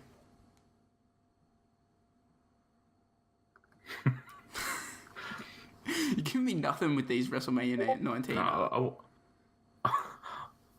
wonder what he actually got paid for this, though. When you think about it, he did nothing. Surely he would have got paid, though. He was on the show. But I don't know. Do you get paid like a set amount, or is like the time? I don't know. I have no idea how they work that out. Just reading your next line. That's pretty fucked up. Sorry, we're having some audio issues here. Apparently, Brody Price, can you hear me, Brody Price? Yeah, your audio is not doing great. Yeah, I'm just trying to yeah, help Matt out my with it. internet's shit in the bed here. I can see on Discord. Apparently, hopefully it bounces back. You know, like the Undertaker's. Don't worry, the American Badass. The IMDb of wrestling can always host in. Oh, your time to shine. So wait, what were you going to say before I rudely interrupted you, Nat? Wow, that was really shitty. Just going to say that the Taz said the Undertaker could have single-handedly ended the war on terror if he was in Iraq. What the fuck is that? Yeah, that was... I was confused about that comment. It was just very, very weird. It's very forced. I mean, I don't know, can you guys kick out of a tombstone pile driver? Probably not, so... Yeah, you're not wrong. Makes You're not sense. wrong. I appreciate him dedicating his match to his nephew. That was very sweet of him from the dead man. Is that a thing that happened? Yeah, when he's in the ring doing his shitty fucking promo to all four sides, Michael Cole is like, he's got a nephew in Iraq in the 50th Infantry. He's dedicated this match to him. I'm like, respect. Remember the war on terror? The Undertaker could have ended that. You guys remember more things about this show than I do, so... Man, I paid a lot of attention to this, and also I've seen this match probably around 50 times in my life because it's early in the card. Yeah. So shitty little kid Brandon would be like, ooh, yeah, Saturday night, I'm going to watch WrestleMania 19, and then I get 3 matches into the card and I fall asleep. I've probably fallen asleep to it like at least 45 times. I reckon I've seen the matches on the second disc of this WrestleMania probably like 3 times, but the first disc I've seen like so many. So shitty little kid me just couldn't handle it. It's just annoying to go change the disc. I don't know, I'd just rather fall asleep. Just a little note I had about Nathan Jones. It's just I don't understand how you can have so much faith in a guy to put him with the Undertaker, which is like a big deal. Like that's not just putting him on TV and having him in squash matches. Like he's with one of the biggest guys in the company, but then you don't have enough faith in him to actually work a match.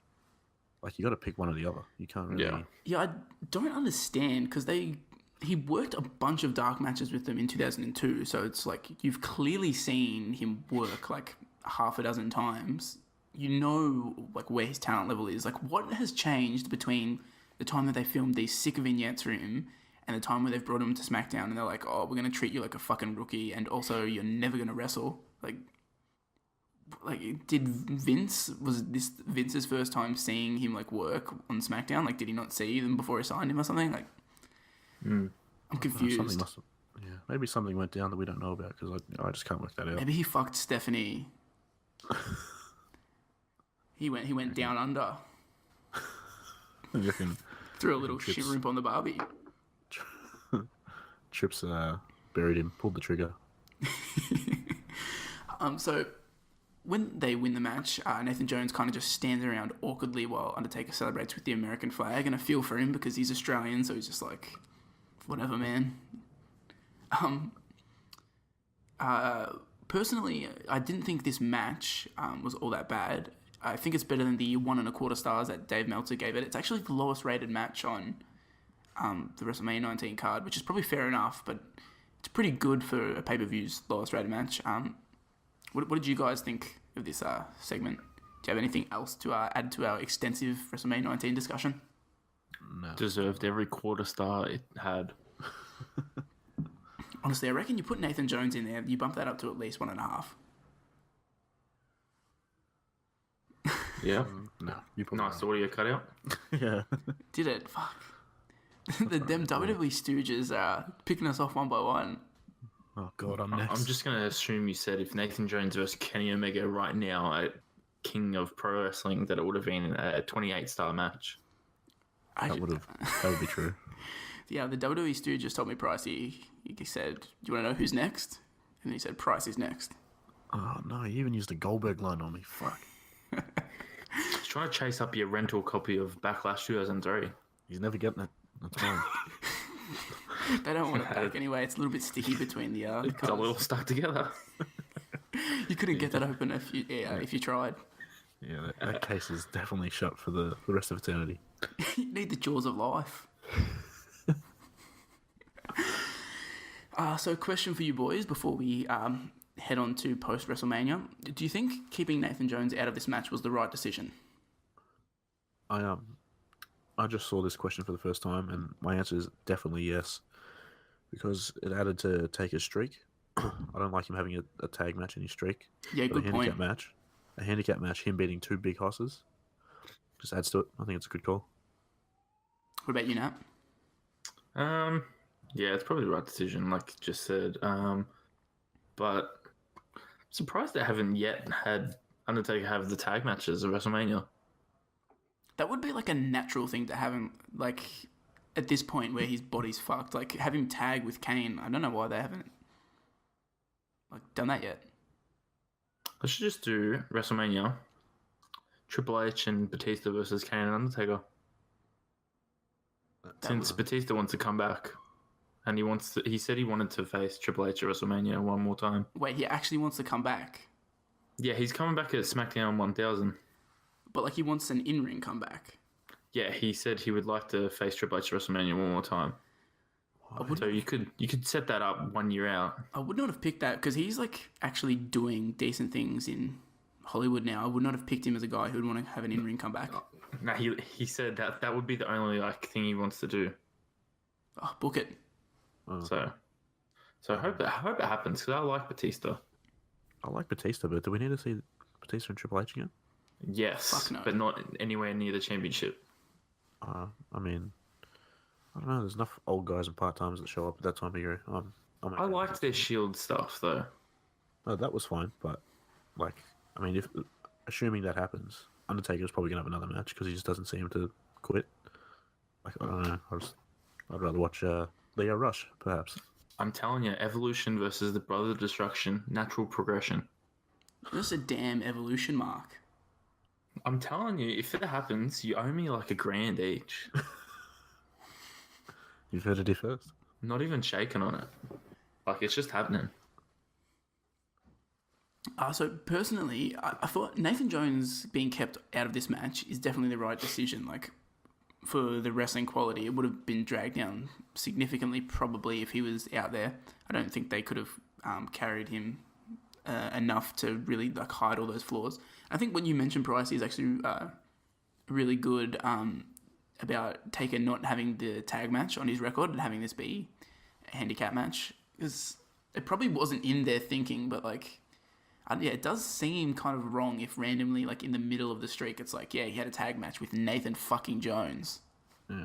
Like, imagine if that tag match does go ahead and Nathan Jones still leaves when he does. Like, it's like, oh yeah, remember Taker had a tag match as part of his streak with a dude who left after 6 months?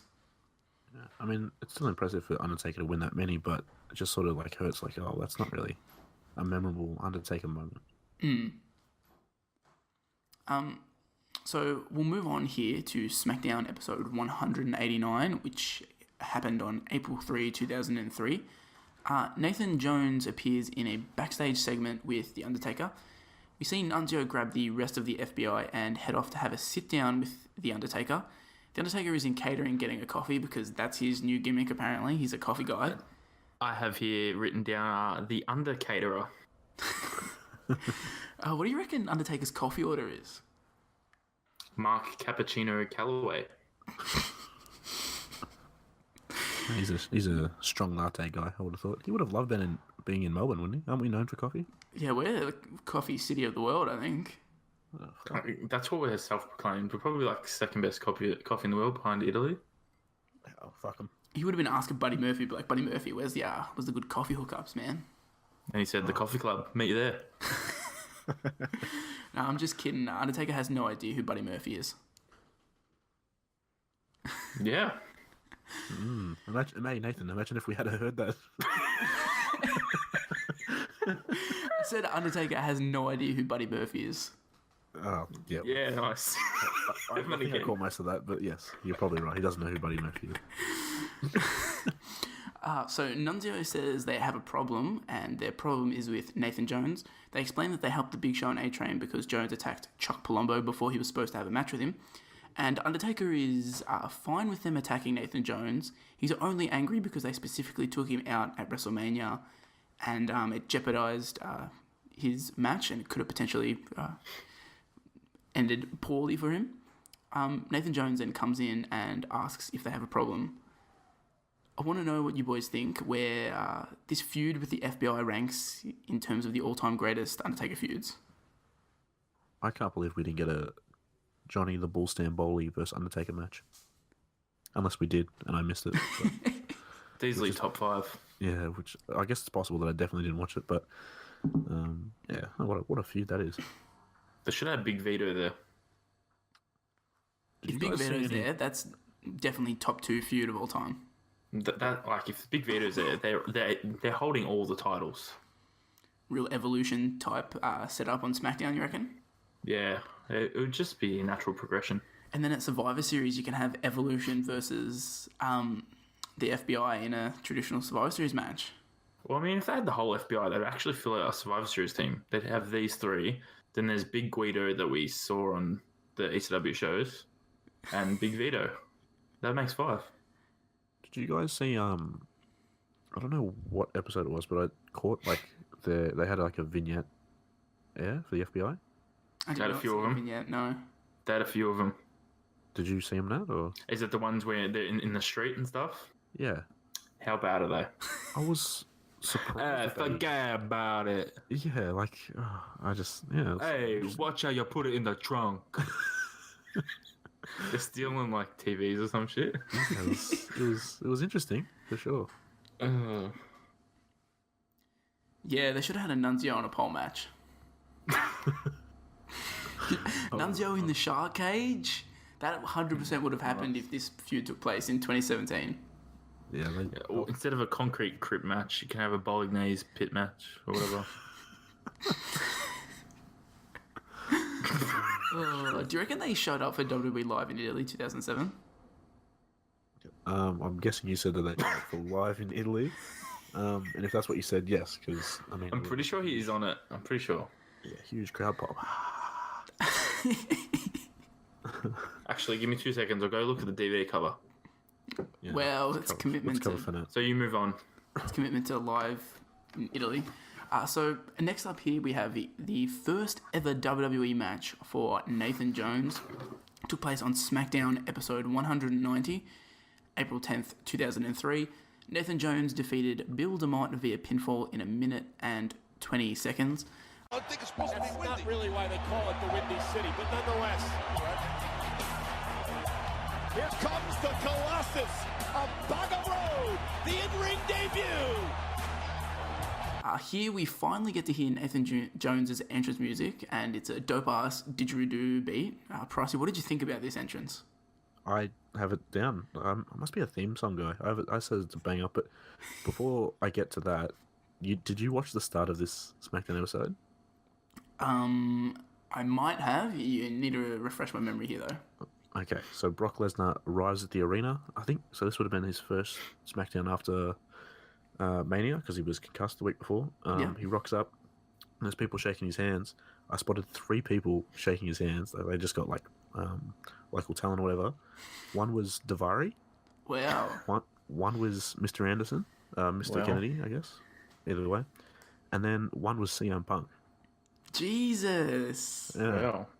So, I mean, if you boys want to get back to that, April 10, that one, at the start, you'll see it. It's crazy. I couldn't believe it. Well, I will tell you that Nunzio had a match with Snitsky at WWE Live in Italy. Do you reckon he went over? For the ECW brand. I thought you were going to say for the ECW Championship. So did I wish. You smashing the case? No, I was just opening it. You're so angry that it wasn't for the ECW title. I was just trying to check if all those names you mentioned were on here, but only Mr. Kennedy versus Undertaker is. Damn. The cover sounded a bit sticky there, man.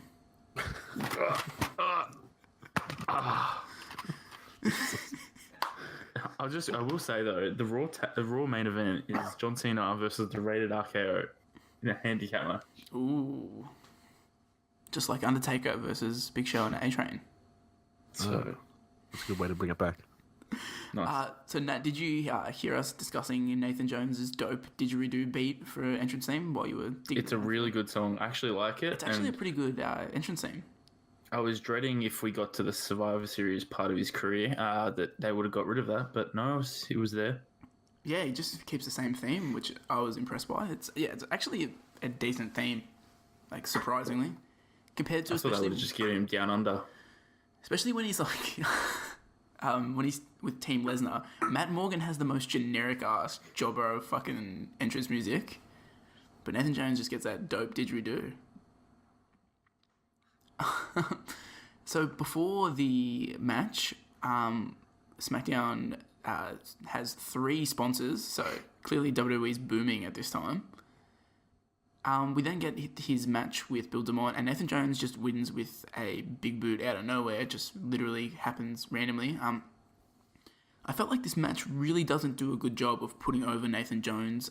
Bill DeMott has the majority of the offense here, and there's no like big power move moments for Jones to show off his strength here. And as we kind of alluded to earlier, his big boot, or his Boggo boot, is extremely lackluster and weak. What do we think about this match? Because I was not a fan of it. He almost doesn't know to go for the pin. He just seems so awkward here. Like and the way that the match is set out is even awkward. Like, why is Bill DeMott doing all the offense?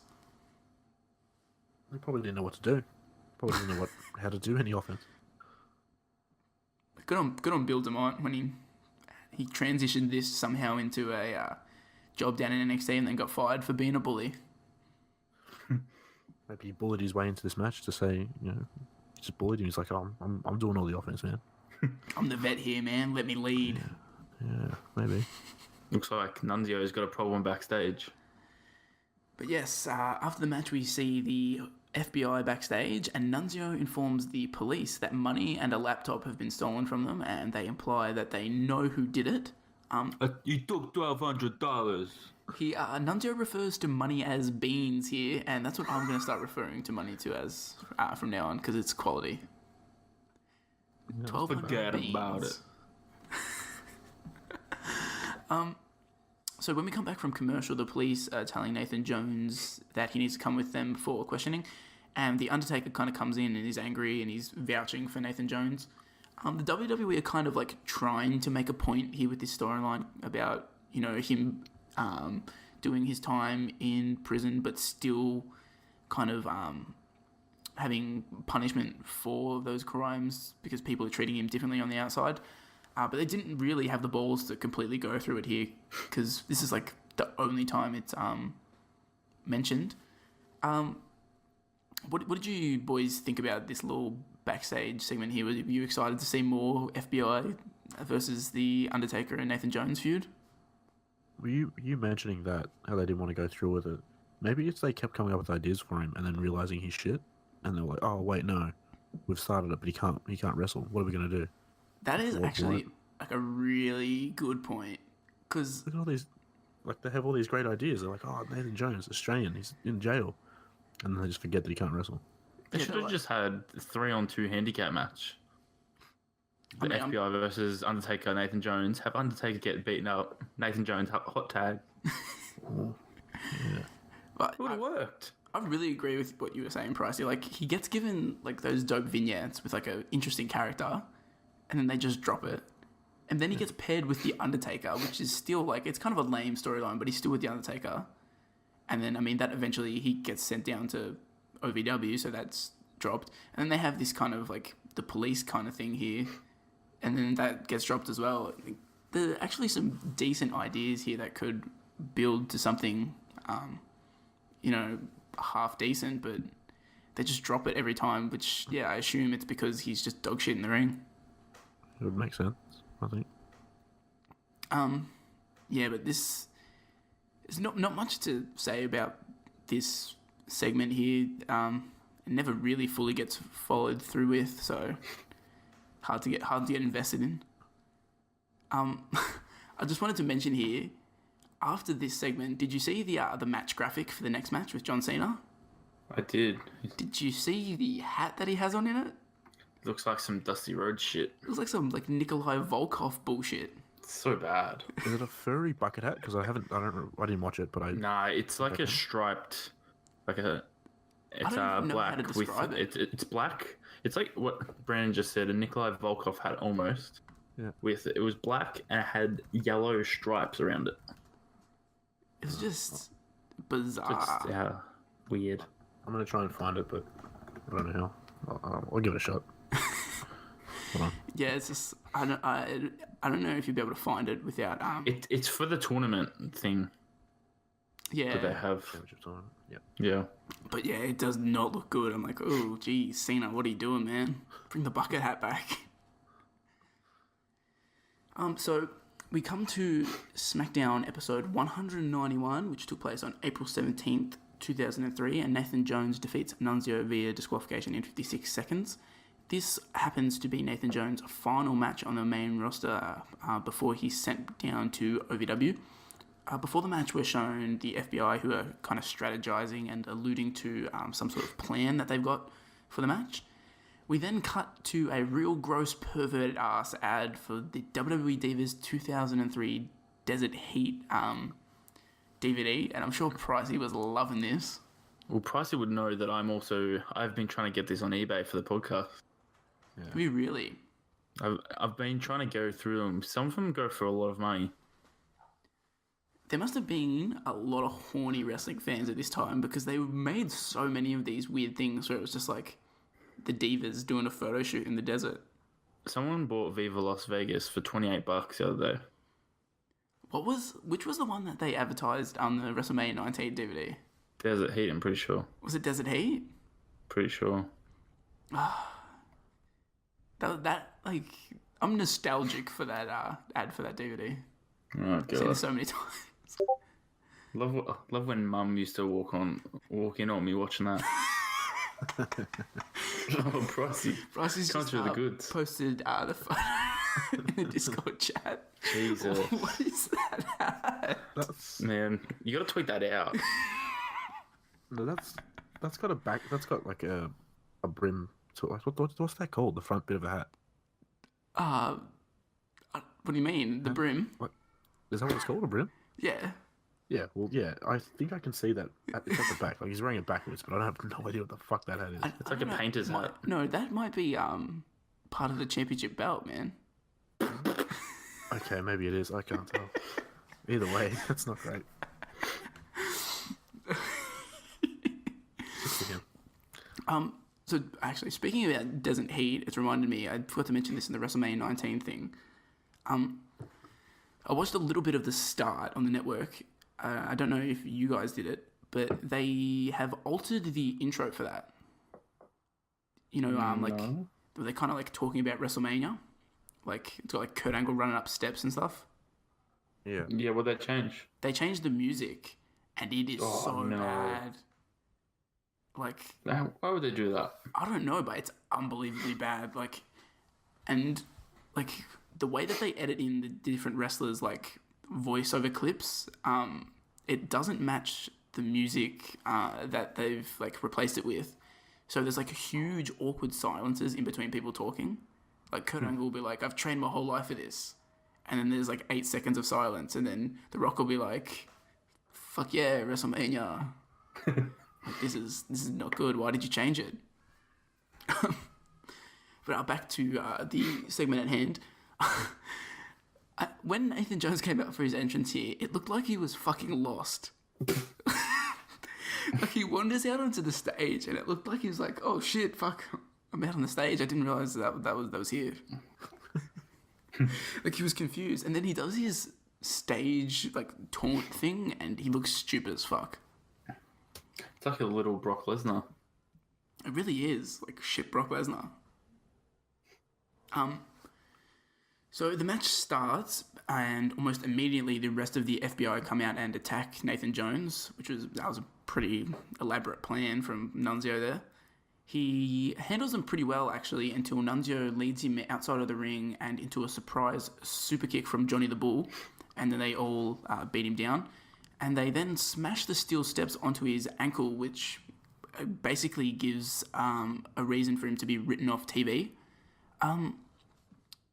I thought here that in the 56 seconds and however long it was before he gets his ankle smashed, I thought Jones was booked way better than his debut match. He looks pretty strong, and he really should have been booked against the cruiserweight like Nunzio in his debut match.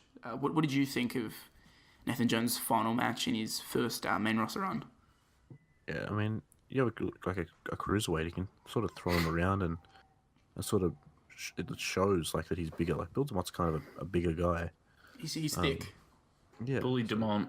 Yeah. So, but Nunzio's obviously much smaller. It just shows that size difference and emphasizes how big Nathan Jones is.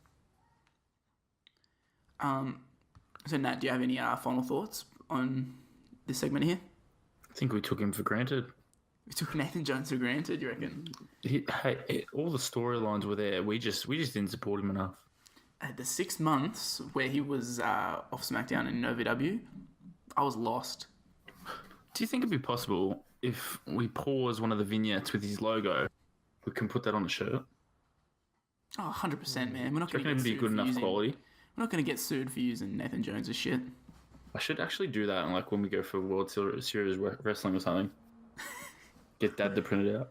Well, Nathan Jones actually, spoiling something a bit later on, but Nathan Jones actually appeared in World Series of Wrestling.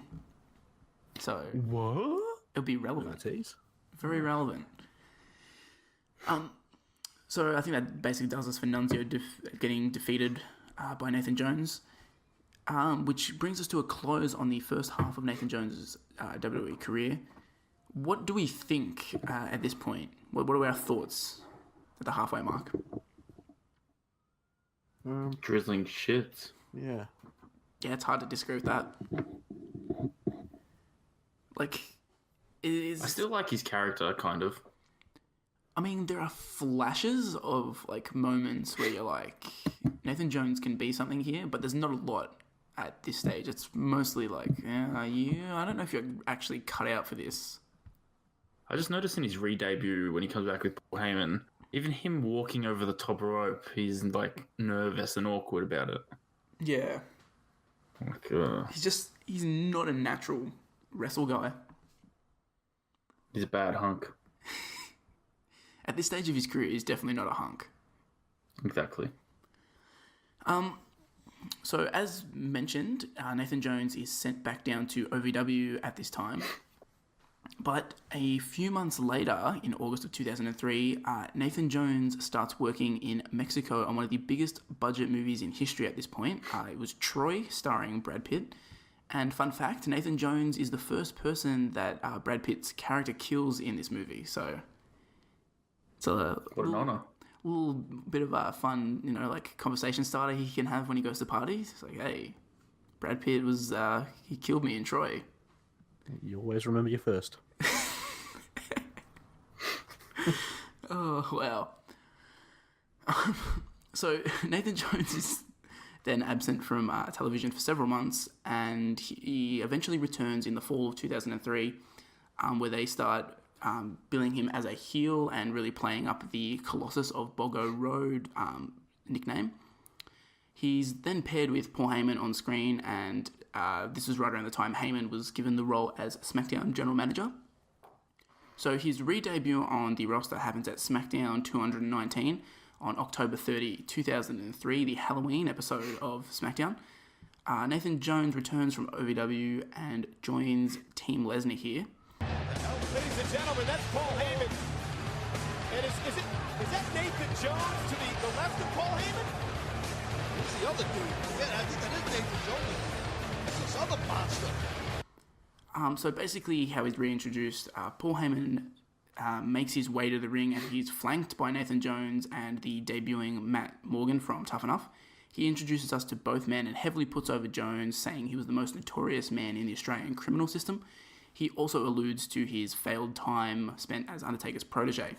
And also he reveals that Matt Morgan was his first draft pick for SmackDown, and that's just... what an awful pick by Paul Heyman. Like...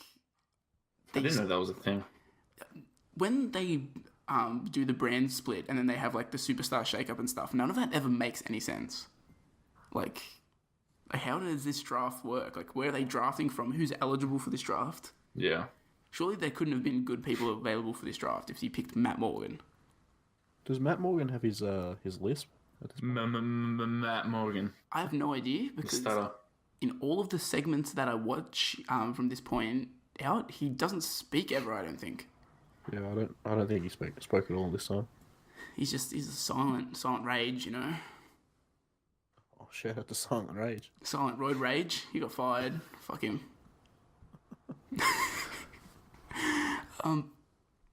So Heyman then brings Brock Lesnar to the ring, and Brock also puts over Jones and Morgan as monsters. Lesnar then brings out the Big Show as protection because he doesn't trust Paul Heyman. But Paul Heyman reveals that Brock Lesnar is the captain of his Survivor Series team and that Jones and Morgan are going to be joining him on that team. He also makes a tag match for the main event, which is Lesnar and Big Show versus the APA. In this segment, Nathan Jones really doesn't do anything except stand around, so I'm not sure whether you boys have any notes on this segment. Nope. Sorry. Well, I definitely didn't watch the match, I'll tell you that. But I watched the aftermath where he executes a brilliant pump handle powerbomb. Actually, one thing with Brock Lesnar. Wait, did you say something that you said like Brock Lesnar's promo and all that with Heyman? Yep. Did you bring up the fact that he just says "that's fine and dandy" a bunch? He says a lot of weird things. It's clear that Paul Heyman, the Brock Lesnar's not completely comfortable on the mic. That's fine and dandy, Paul. He says it a few times. I'm like, that's not something Brock Lesnar should be saying. Say something stupid, Paul. Before this, he has like a backstage segment where he's talking with Big Show and like someone comes in and informs him and they're like, oh yeah, Paul Heyman wants to see you in the ring. And he calls like the Big Show something lame as fuck. Like he calls him like a doofus or something like that. I don't think Brock Lesnar should be calling people a doofus. Doy doofus. He's supposed to be the next big thing. He can't be saying stuff like that. He works better as just like a guy that just beats people up and Heyman talks for him. Yeah, he definitely is a lot better when he steers clear of any live mics. Yeah. So we then get the main event, where Nathan Jones is involved in a run-in. So during the tag match, Lesnar gets a steel chair and hits Farouk. Bradshaw tries his best to help, but he eats a steel chair too. Benoit and Angle run out and they try to assist the APA, but they both lock in their finishes. But Jones and Morgan run out and they powerbomb them, as Nat mentioned, the old gut wrench powerbomb from Nathan Jones. That's the one. He's kind of searching for a finisher here, but he hasn't settled on anything. Should just be the Boggo boot. I mean, the Boggo boot looks like the shits, so... he eventually does settle on a finisher, but that won't be for a while later. I'm assuming you boys don't have anything else to say about this basically meaningless episode for Nathan Jones' re-debuting. Nope. Didn't surprise me. So next week on SmackDown, it's the first time in Nathan Jones' career that he's wrestling in the main event of a WWE show. He helps beat down John Cena at the start of the show, though.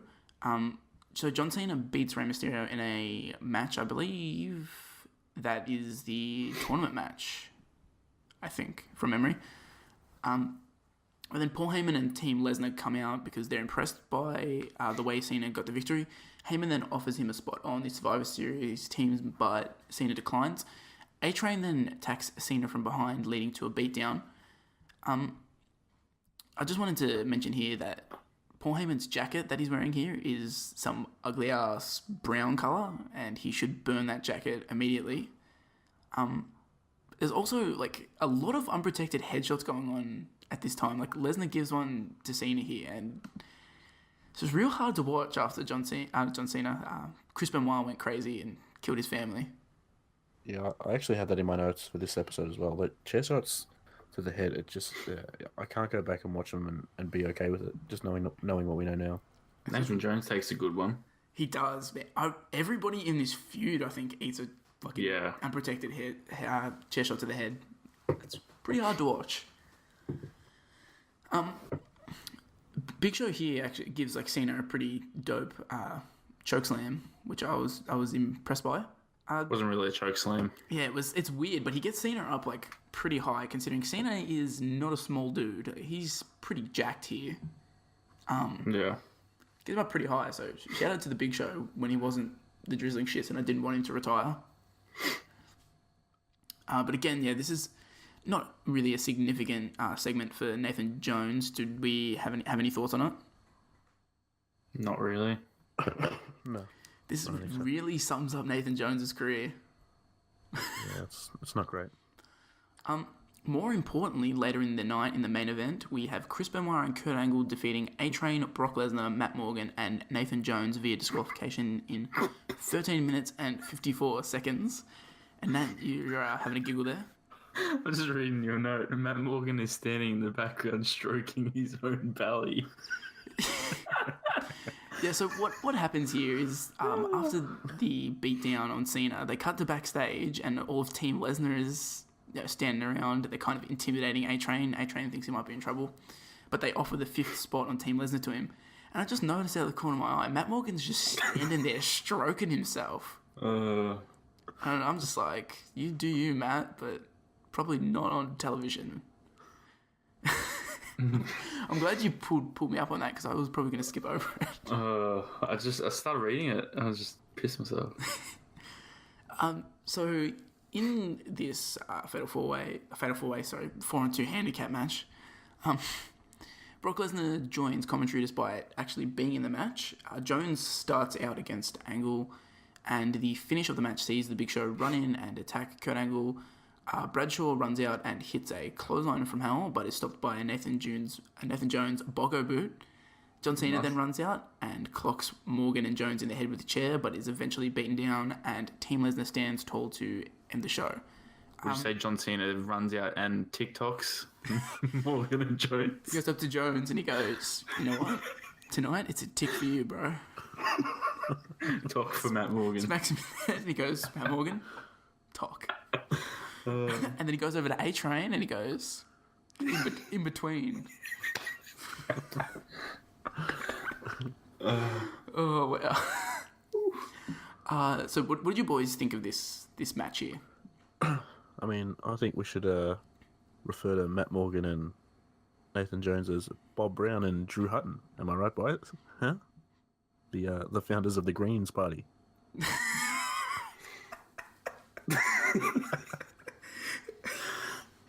You've genuinely done research for that fucking joke, haven't you? Yeah, I did. I had to look up the founders of the Greens Party. Yeah. That's what I was doing while watching this match. Oh, I liked Brock Lesnar's stint on commentary. I thought that was funny. I did like that. Big Show does the same thing a bit earlier when he's initially feuding with Taker. And yeah, I like it with Lesnar here, like just the cockiness to go sit on commentary. And it kind of makes sense, like storyline wise, because you'd think if Brock Lesnar is involved in a 4-on-2 handicap match, his team's probably going to win pretty quickly.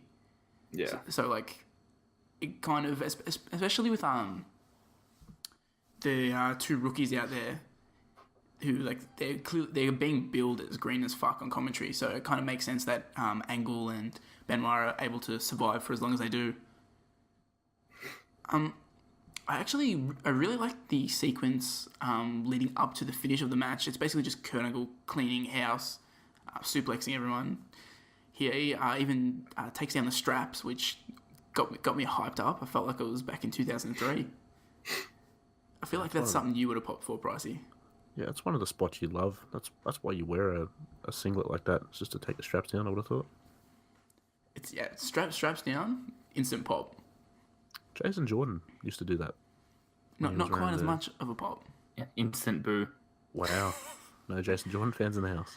No, he literally would get booed when he was teaming with Seth when he did that. Oh, really? Yeah, or was he wearing not a singlet? I can't remember. I've forgotten all about Jason Jordan. I remember you talking very highly of Jason Jordan.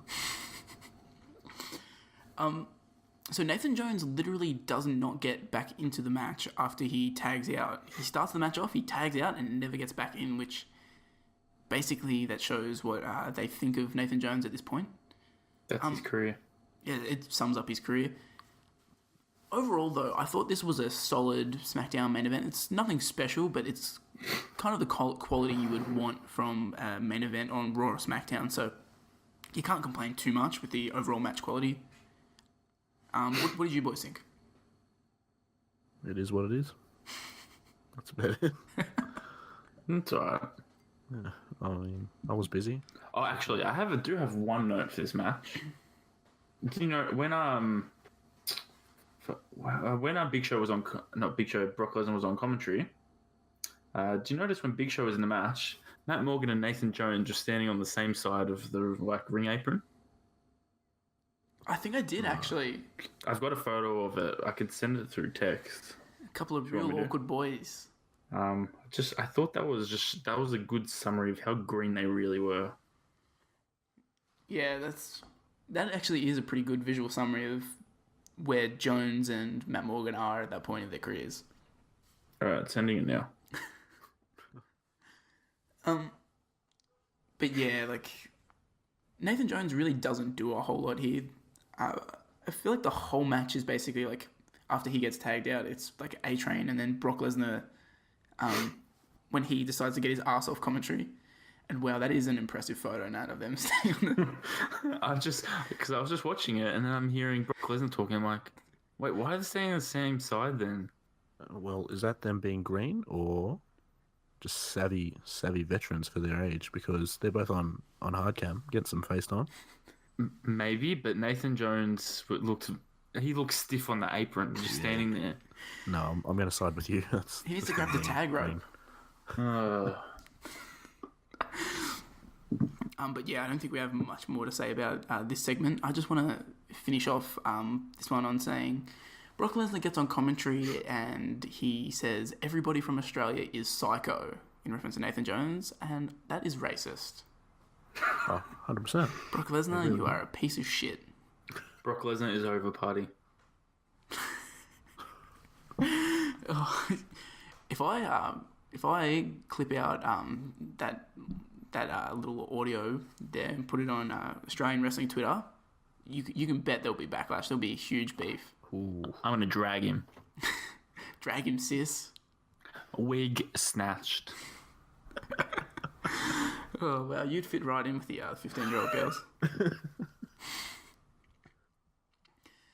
Okay, so next week sees Nathan Jones have his first ever singles loss on SmackDown, episode 221, November 13th, 2003. Kurt Angle defeats Nathan Jones via disqualification in 6 minutes and 14, so it's not a really legit singles loss, but still counts as a singles loss. This also serves as Nathan Jones' first singles match after being called up again, and this show actually kicks off SmackDown. Jones is accompanied to the ring by Matt Morgan, so they're kind of like sticking Matt Morgan and Nathan Jones together at every point. And if Nathan Jones didn't quit the company, I feel like they would have naturally progressed into putting these guys in a tag team, don't you reckon? Yeah, probably. I mean, they have good looks, so like if they could somehow learn to wrestle, that probably could have been an interesting tag team. Tick and talk. They have their tag team be called TikTok, And they come out with a little thing, and they spin it, and if it lands on tick, they decide to win the match. And if it lands on top, they decide to lose. They can have boogeyman clocks. And if it lands in between, they just have a time limit draw. Exactly. So Matt Morgan comes out with Nathan Jones, but Nick Patrick sends him to the locker room immediately. He doesn't even let him get to ringside. So during the match, Angle hits the Angle Slam and then locks in the ankle lock, but Matt Morgan comes out to break it, and this results in a DQ. So sending him to the back was basically pointless. But to the crowd's surprise, Hardcore Holly comes out of nowhere and just beats the shit out of them with chairs. What did you think of this match here and the chaos afterwards? Same old shit. I can't tell because these are all taped Smackdowns, whether or not the crowd reactions are genuine or not. No, it's not. Yeah, that's what I mean. Like, there was... Surely they weren't faking crowd reaction in 2003. Yeah, they are. Were they really? Yeah, they are. Like, when some of Nathan Jones' earlier matches with Dunzio and builds them up, like, the crowd, like, pops for him when his music hits. There's no way people... They don't know who he is. Yeah, really. So, yeah, I don't know if people actually were hot for Hardcore Holly coming back, but if they were, good for them, because I wouldn't have remembered who Hardcore Holly was at that point. Well, I completely forgot about SmackDown being taped and them piping in audio, because I said Nathan Jones isn't completely awful here, and I thought I wrote here, the crowd also pops decently every time he does one of his big impact moves, but now that you've mentioned that, it's probably all faked. So there goes that point. Scrap that one. My other point, though, Nathan Jones has the softest Boggo boot in history. Yeah. Like, I don't know if did he hit one at all that was like, looked like it was, it hurt? I don't think so. Like, every time he would kick particularly, it looked like he was really scared of, like, I'm going to kill this dude. Like, I've got to be real soft. It's like when you would, like, wrestle with your friends in the backyard and you're like, oh, I'm going to do a sick move here now, but you'd, like, just gently place them on the ground because you don't know what the fuck you're doing. No, I mean, I always wedged in the walls of Jericho as hard as I could when I was wrestling with my friends. You were just shooting on Jack, weren't you? Yeah, I was working a little stiff back in the day. I was a little snug with some of the crossfaces I would put in on that. They would hurt just so really, much. Really wrench them. I got pedigreed on like a trunk of PlayStation 2 games. Yeah, that case of PS2 games, I pedigreed you on there, and there's a head crack in it. Hey, this isn't just when we're kids. You DDT'd me at the beach last year, and that fucking hurt. There's commitment to that. You had sand in your hair. I had sand in my hair the rest of the day. I couldn't get that shit out. Hey, you're a real worker. Yeah, I'll take it. I also want to know, why the fuck wasn't Nathan Jones in SmackDown Here Comes the Pain? Too many people. Just something I thought about. They had to put Hillbilly Jim in. But, like, imagine if you got Nathan Jones in Here Comes the Pain. You can put him in a stable with Rey Mysterio, Stone Cold, and John Cena, and have them have the stable entrance where they come out in a car, but some random man is driving the car. That was my go-to entrance. I thought it was so dope. Yeah, it's got a car. That's pretty cool. It's got a car and random dude driving it. My last note about this match was Hardcore Holly's rocking the Junners here. Did either of you notice that? I probably did, but I just thought, it's 2003, so do what you like, Hardcore. So that basically sums up Nathan Jones' first single loss. Do you boys have anything else to say? Fuck no. Nope. That takes us to his first ever pay-per-view match at Survivor Series 2003, which was held on November 16, 2003. Team Angle... It won't be his last. I'm sure he's got a bright future ahead of him here. Team Angle defeats Team Lesnar in 13 minutes and 15 seconds in a traditional Survivor Series match. Dave Meltzer gives it 2.5 stars. And Nathan Jones quickly on the assault of Kurt Angle. Here's the Big Show. Oh boy! And look out! He just cleaned Nathan Jones' clock. Speed of Angle. There goes the Big Show. Straps it down. Oh, it's on, baby! Ankle lock! The ankle lock is locked in! Will Nathan Jones tap out? If he does, Kurt Angle's team takes control! Have no choice! And this is the curtain jerking match here, so we get the Spanish announcers being introduced, and Carlos Cabrera has clearly left his suit at home here. Because he's just wearing like a t-shirt and an ugly ass blazer. So, Carlos, fucking get your shit together. I'll never say a bad word about Carlos Cabrera or Hugo Savinovich. To be fair, they are the GOAT Spanish team, but still, dress up, man. Survivor Series. I reckon they'll go into the Hall of Fame one day. Oh, do you reckon? They should. I actually think they should. I think they should. Did you boys also notice that they've already got the WrestleMania 20 sign up in the arena here? Yeah, and Tajiri was already wearing WrestleMania 20 shirts. Yeah, what's the go with that? That's so early. I never knew that the road to WrestleMania started at Survivor Series. I think I remember watching at this time and thinking like maybe WrestleMania 20 being at like 20 and at Madison Square Garden was like bigger than all the other ones for some reason. I think that's what I thought when I was a kid. Probably does make sense. They wanted to start even earlier because it's a pretty big occasion, the 20th WrestleMania. Yeah. So the actual match here, we have Hardcore Holly kicking things off, but somehow getting disqualified before the match even starts because he attacks Brock Lesnar. We then, in quick succession, we get Bradshaw eliminating A-Train with the clothesline from Hell. Then Bradshaw immediately gets eliminated himself by the Big Show. Later on, we see Matt Morgan being eliminated by an angle slam. However, Nathan Jones kind of botches this because he slides into the ring way too early, so he has to awkwardly stand around while Matt Morgan gets pinned. It's more evidence that Nathan Jones is way out of his depth here. Shout out to the camera crew that sort of tried to get just the shot of the pin. Yeah, they like move away from it.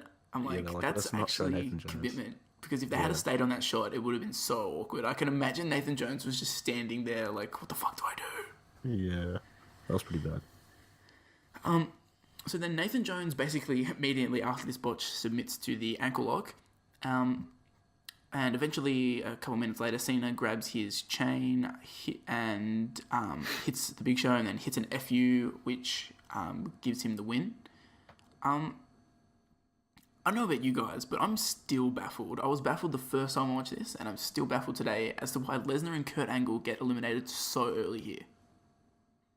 In hindsight, it could have been... Because I think they build towards like a Cena and Benoit, like a mini feud to see who would wrestle Lesnar. I guess Lesnar doesn't need to go over because he's like already the champ. And I guess, they're trying to put Benoit and Cena over to make it look like they're actual challengers for the title. You can win it. That would be the only reason I could think of. But I don't know. Yeah, Lesnar and Kurt Angle are really like afterthought here. It's more about building up Cena and Benoit, because Benoit is going to win the World Heavyweight Championship pretty soon. Yeah. And Cena's going to have his moment at WrestleMania 20 as well. So they're both about to skyrocket up the card. So when you look at it that way, it makes sense. But it's just shocking to see like Lesnar gets eliminated pretty damn early, and then for Kurt Angle not to be one of the survivors on his team, just a little bit shocking to see. Yeah, you don't usually see that team captain go out somewhere in the middle of the match. Yeah, it's just real shocking, you know. You never know what can happen in the World Wrestling Entertainment. What did we think of the quality of the overall match, though? I've seen this match a lot. A lot of 2003 pay-per-views I sort of watched back as a kid. Typical Goldberg mark. Had the ankle injury, but fought through it and beat Triple H. No big deal. But like, I don't know. I didn't think it was that bad. Some pretty good workers in there, apart from the leaders of the Green Party. But, it was okay. It's not horrible. Yeah, that's what I said. I said it's a decent Survivor Series match, especially considering some of the people who are in it. I thought a few moments in it are a little bit weirdly booked, but it's not bad. And considering it's there as the opener, it's like a decent way to get the crowd up and about before we get the real stuff with Goldberg. Oh, the main event. I just have here, like you said, the DQ on Hardcore Holly makes no sense. But for Nathan Jones, like, did you guys notice, like, when Big Show had the abdominal stretch on, he'd put his hand back and Jones would sort of hold, like, pull his hand to... Yep. That was a cool spot. They don't do that enough anymore. Yeah, I remember seeing that a lot as a kid, but I never see it anymore. Big Show and A-Train do that at WrestleMania 19. See? I pop for it every time. And also, Nathan Jones was in this match for less than a minute as the legal participant. So. Yeah, he's not, like, he gets legal because someone gets eliminated and he's just like, yeah, I'm in here now. TikTok. Yeah, so it's a good match, but Nathan Jones wise, it's, same old. Unfortunately, it seems like the clock landed on Tok that night. So any final thoughts about the Survivor Series match? No, I think that's about it. Yeah. Well, that's basically the peak of his career there, actually getting to wrestle a pay-per-view match, and it's all downhill from here because the next segment he has is his first clean singles match loss, which comes on SmackDown episode 222 on November 20th, 2003. Chris Benoit defeats Nathan Jones via submission in 5 minutes and 46 seconds.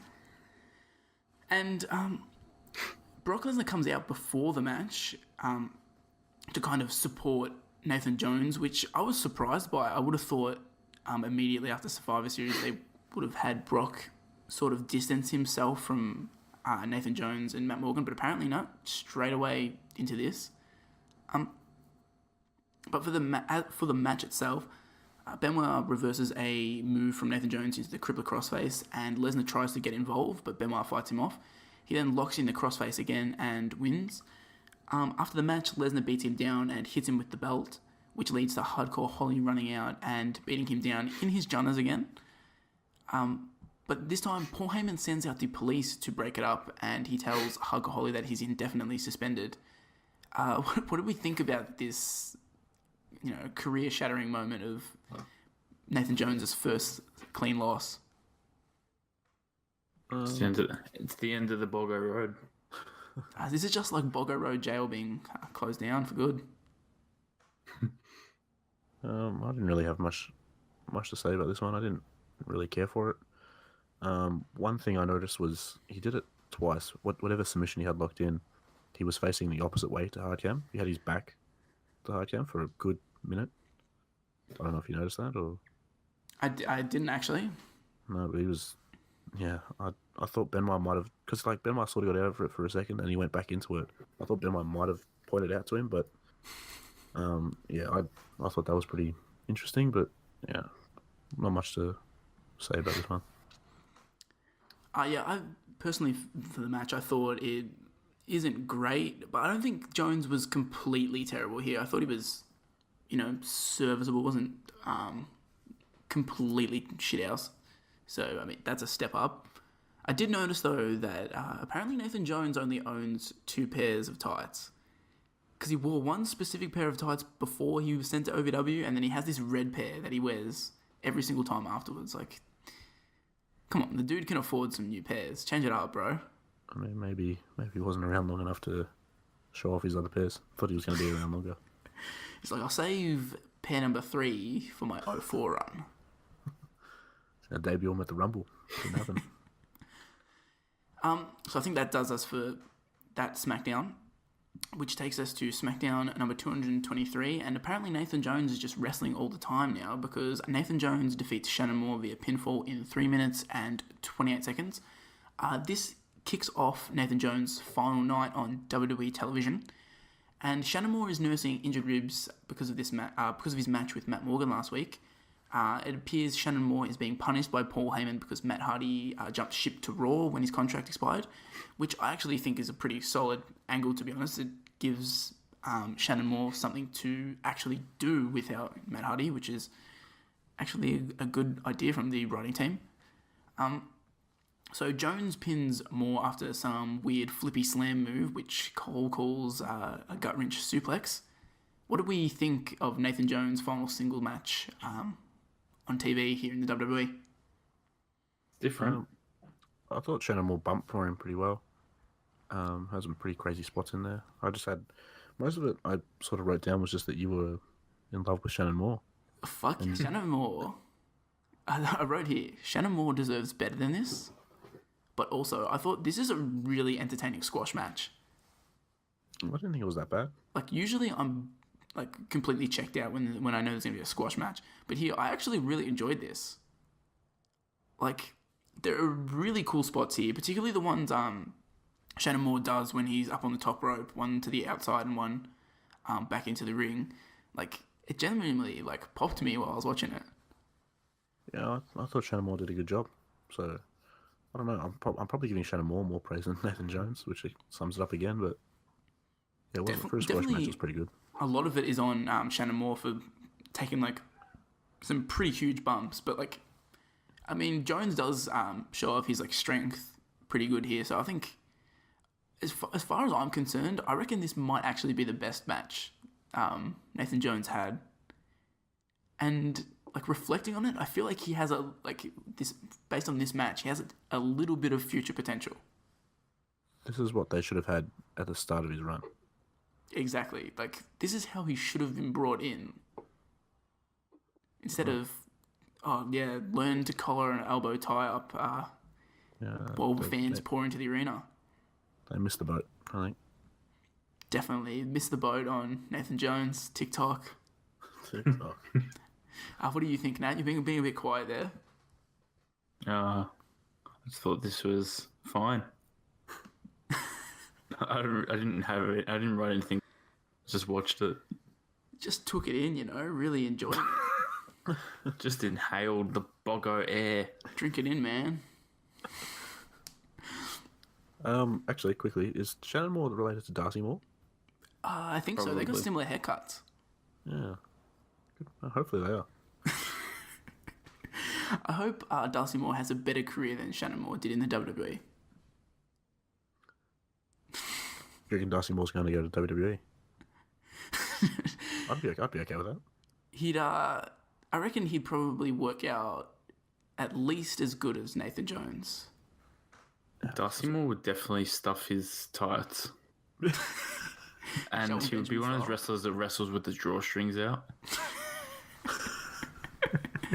Like white boots. Probably like a Christopher Nowinski look.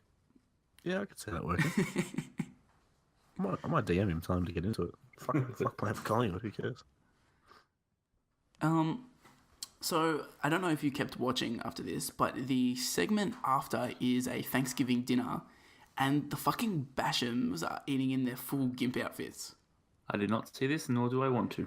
I have a little quote from John Cena's Thanksgiving... what's it called? Thanksgiving... Rap? Yeah, would it be a rap? It's not really, he's not saying grace, is he? He says, let's bow our heads for this moment of blessing and hope, and toss Tori Wilson's salad and hope there's no dressing. we could eat her breast and thighs, but when I get her alone, I'll spoon feed her white meat and hope she chokes on a bone. Jesus Christ, that's almost as bad as Test last week. I can't believe you listened to that enough times to write it down. Twice. But, you know what? Come on, John Cena is justified in saying that because Tori is such a tease.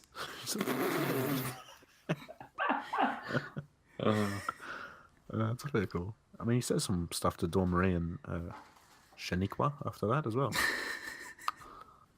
I thought it was a good segment, actually. So we move on from that, and we have sadly come to the final WWE match of Nathan Jones. He's involved in the WWE Heavyweight Championship. It should just be WWE Championship. I don't know why I have Heavyweight Championship there. Number one contender Battle Royal. See, we're going nowhere to this Battle Royal is over, and we are back. The Battle Royal continues. During the break, 2 people eliminated. First, Nathan Jones. Yeah, Nathan Jones went out. That's my pick. I guess I was wrong. And then Bradshaw went out. Eliminated by Rikishi. Remember, it's every man for himself. That's right, every man for himself. And this ends in a draw between Chris Benoit and John Cena. Unfortunately, Nathan Jones doesn't win it, despite Taz saying multiple times that he's his pick to win the Battle Royal. Taz has good taste, but he kind of jinxed him there. Although Nathan Jones does get a proper entrance here, one of the few people out of the 20 in the match that does, which is kind of a big deal. But as for his participation in the match, he helps eliminate the Big Show, but everybody is involved in that. And then Nathan Jones gets fucking eliminated during a commercial break by Bradshaw, which is a fitting end to his career. What you said about the entrances, it was weird. Like, I think Cena was already in the ring. A couple of guys like that. Cena and Benoit were already in the ring. And then the Bashams and Nathan Jones get actual entrances, which I thought was so weird. It was bizarre. But yeah, I don't know about you. Did you have the feeling while you were watching it, just like Nathan Jones is going to be one of them goobers that are eliminated in commercial? I was waiting for it, to be honest.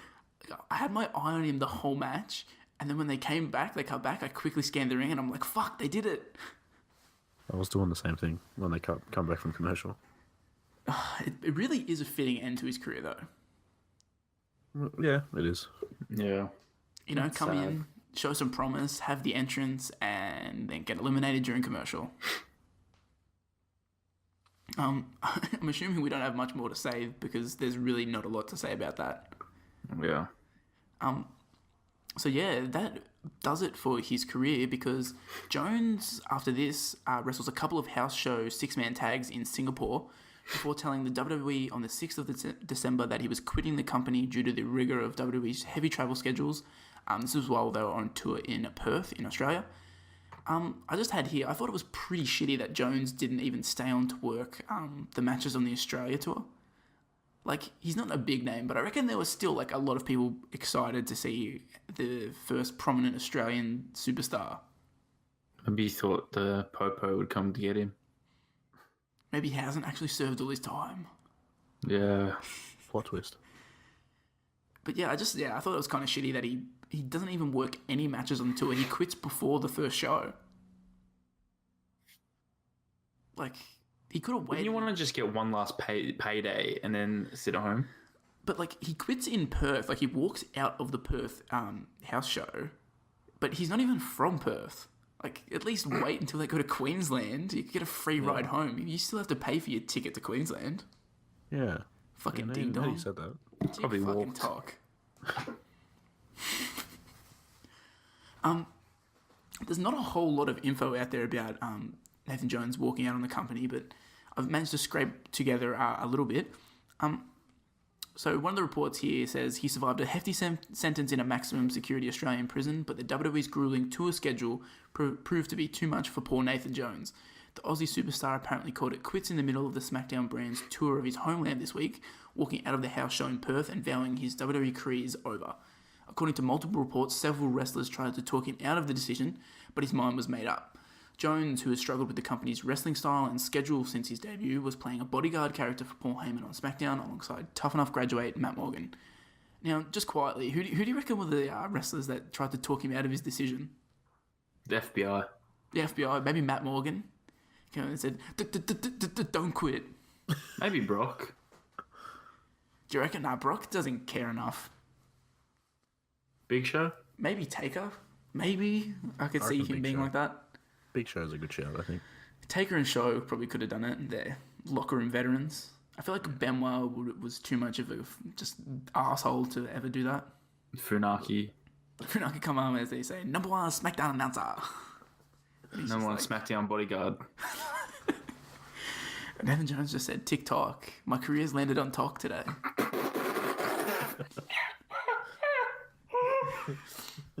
I love it. But no, a serious question here. How do you think Nathan Jones' career plays out if hypothetically he never leaves the WWE at this time and he kind of continues on the trajectory that he was at? Pretty much. I don't know if he would have wrestled much more than this, to be completely honest. Yeah. He would have had to get a lot better in the ring.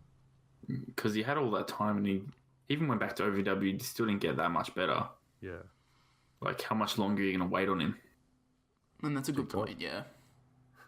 I feel like best case scenario, he has like a Heidenreich like length of a run, which like Heidenreich was around for a while and did some high profile stuff, but I could very easily see him just having the exact same career as Matt Morgan, like has a couple of dumb feuds, is around for a bit, but then just stay on Heat versus Val Venus.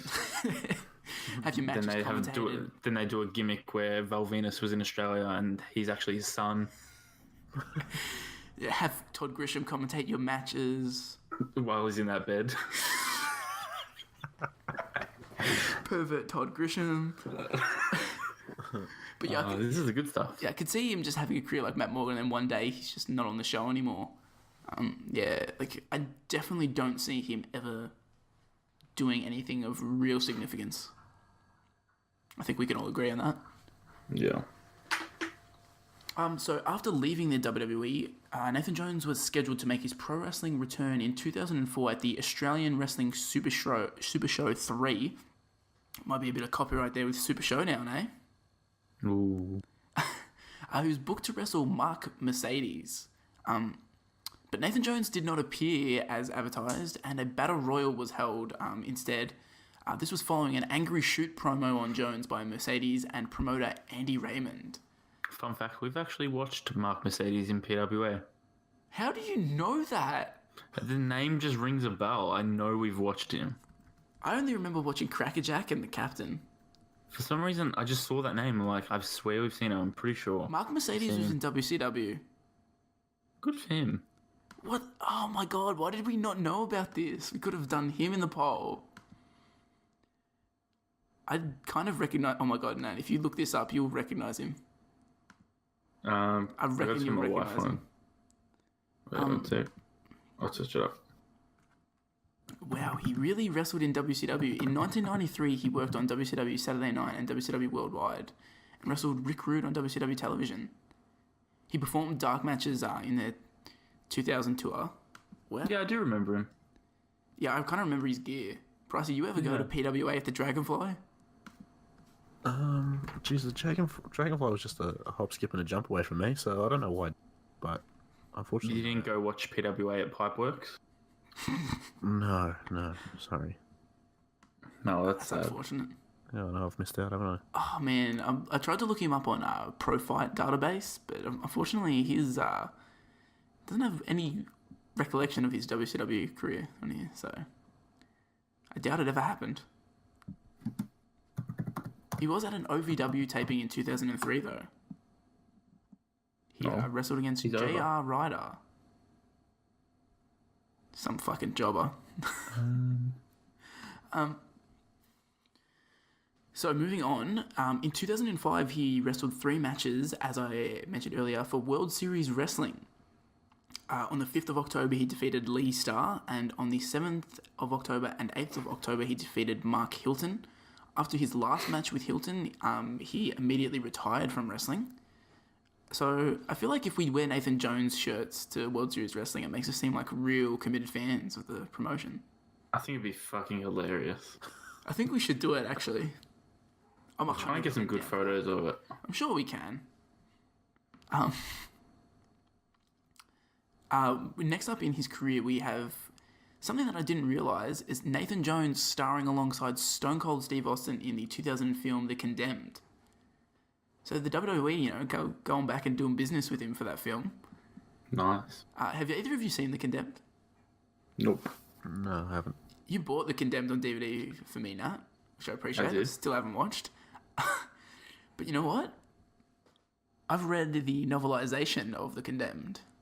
Nice. So have either of you boys read that? No, I remember you getting it though. You know what? It's fucking pretty good. Like, I don't know. I read it ages ago, so it's probably not that good. But the premise is literally like, it's Fortnite. It's literally like a battle royale. Like, all these criminals get dropped on this island and then they fucking kill each other. Nice. So the next step in his career, 2008, Nathan Jones was actually signed with TNA, but nerve damage, which was caused by a cement truck hitting his left arm, kept him sidelined for the first 3 months, and He never wrestled with the promotion. It was just eventually let go. There's a little news report about it. Nathan Jones was sideswiped by a cement truck while jogging recently in the pre-dawn hours in Bangkok, Thailand. He suffered severe damage to his left arm. 40-year-old Jones had just signed a deal with wrestling organisation TNA Entertainment to re-enter wrestling, but nerve damage to his arm will sideline him for 3 months, by which time doctors have told him he will be fully recovered. So shout out to Nathan Jones. Apparently, according to this, he's 50 now. If in 2008 he was... I don't know if that works out, but surely he can't be 50. Doesn't look 50. Yeah, I don't think that's correct. I just want to say though, I kind of feel sorry for Nathan Jones here. Like, he's clearly attempting to make a wrestling comeback and then has it ruined by a cement truck in Thailand of all places. What do you think his potential TNA run could have been like if this never happens? Wait, just worked it out. He was 34, 33 in 2003 when he debuted. Oh shit, it kind of works out. Yeah, so I just worked out because when you said about when he got into jail. Oh, so it does work out then. Yeah. But yeah, what do you think about his potential could have been in a TNA run? He could have been the Boggo print. To the blueprint Matt Morgan. I was thinking the same thing. He could have been the Colossus of Punt Road.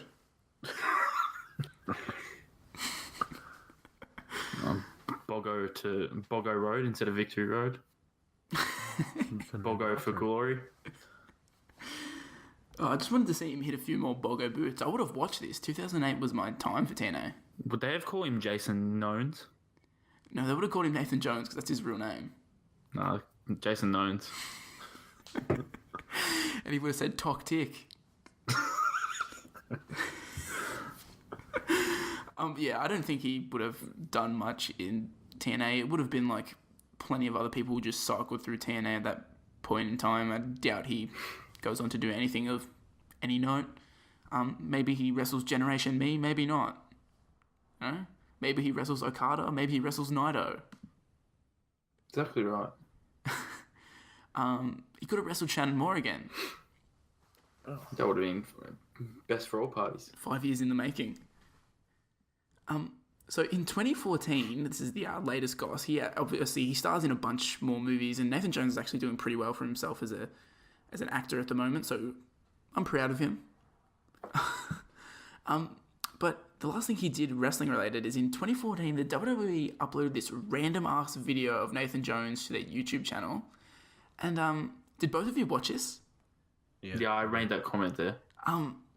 So basically, this video is I think it's kind of like a WWE Afterburn / WWE Experience type show for India, which recaps the week stuff and kind of has segments in between.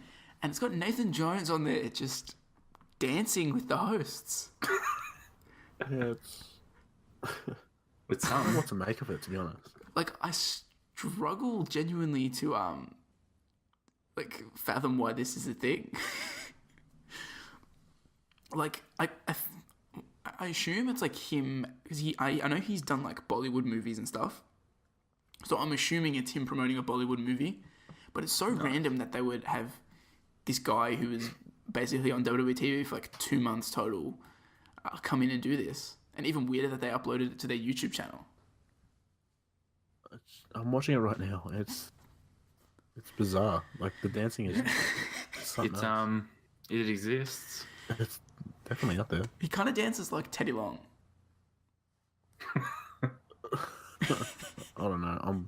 I'm definitely going to be posting that up when the podcast. I reckon WWE missed the boat by not giving him a dancing gimmick. Oh, could you imagine with him and the Bollywood boys together? Oh, it would have gone over a treat. I like it. I like the idea. Imagine if Guy Carly didn't interfere in the Punjabi prison match and it was Nathan Jones. 5 stars, I would have rated that. Yeah. I would have preferred that. So yeah, that random thing happens, and that basically concludes his career.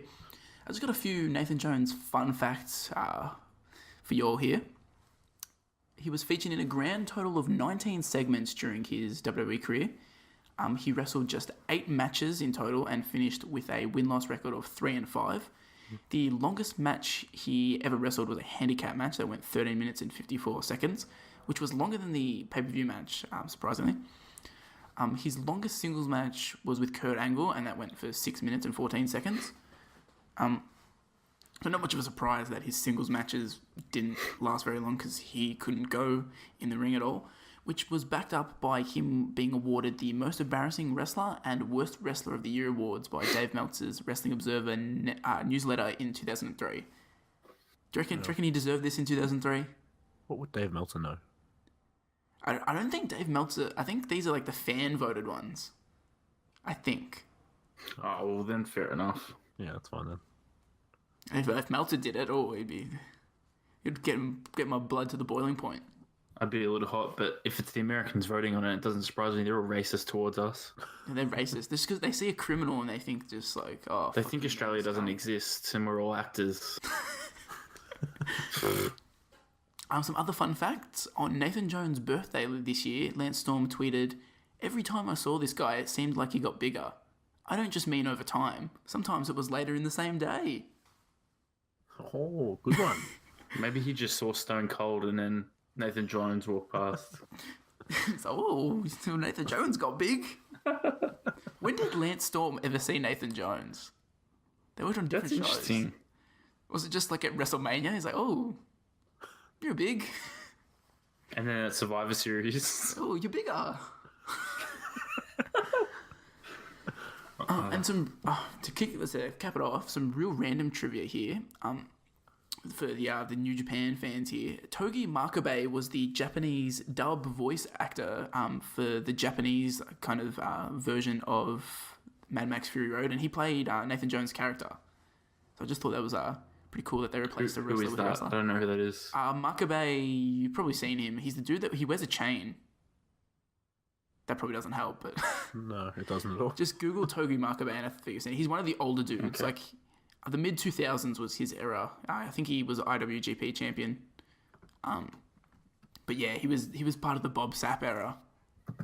Oh, okay, yeah, I know who he is. So yeah, I just thought that was I think I've seen him. He basically works opening matches against Young Lions and shit now. So Was he at Wrestle Kingdom? he would have been, yeah, 100%. He would have been on. I think so. Kingdom I cards. think I remember him.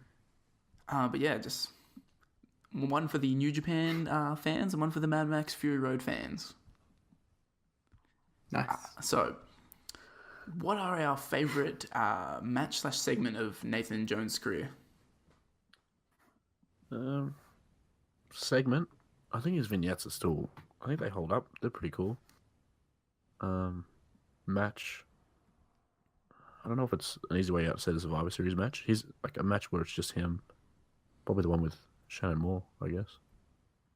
Yeah, I agree with that, actually. His match with Shannon Moore, definitely my favourite work of his career. I'm gonna say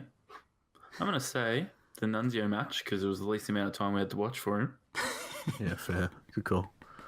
and he got a win. So So I'm going to assume when I asked what your least favourite match or segment is his handicap match. I mean, pick one. I'm gonna say I said a Bill DeMont match. Yeah, that's what I had if I had to choose one, so I have that down. Yeah, the Bill DeMott match isn't great. Either that or maybe the training segment. That was pretty bad. Yeah, I had that as well. Him asking the Undertaker, "Why do I have to watch the match?" That's pretty bad.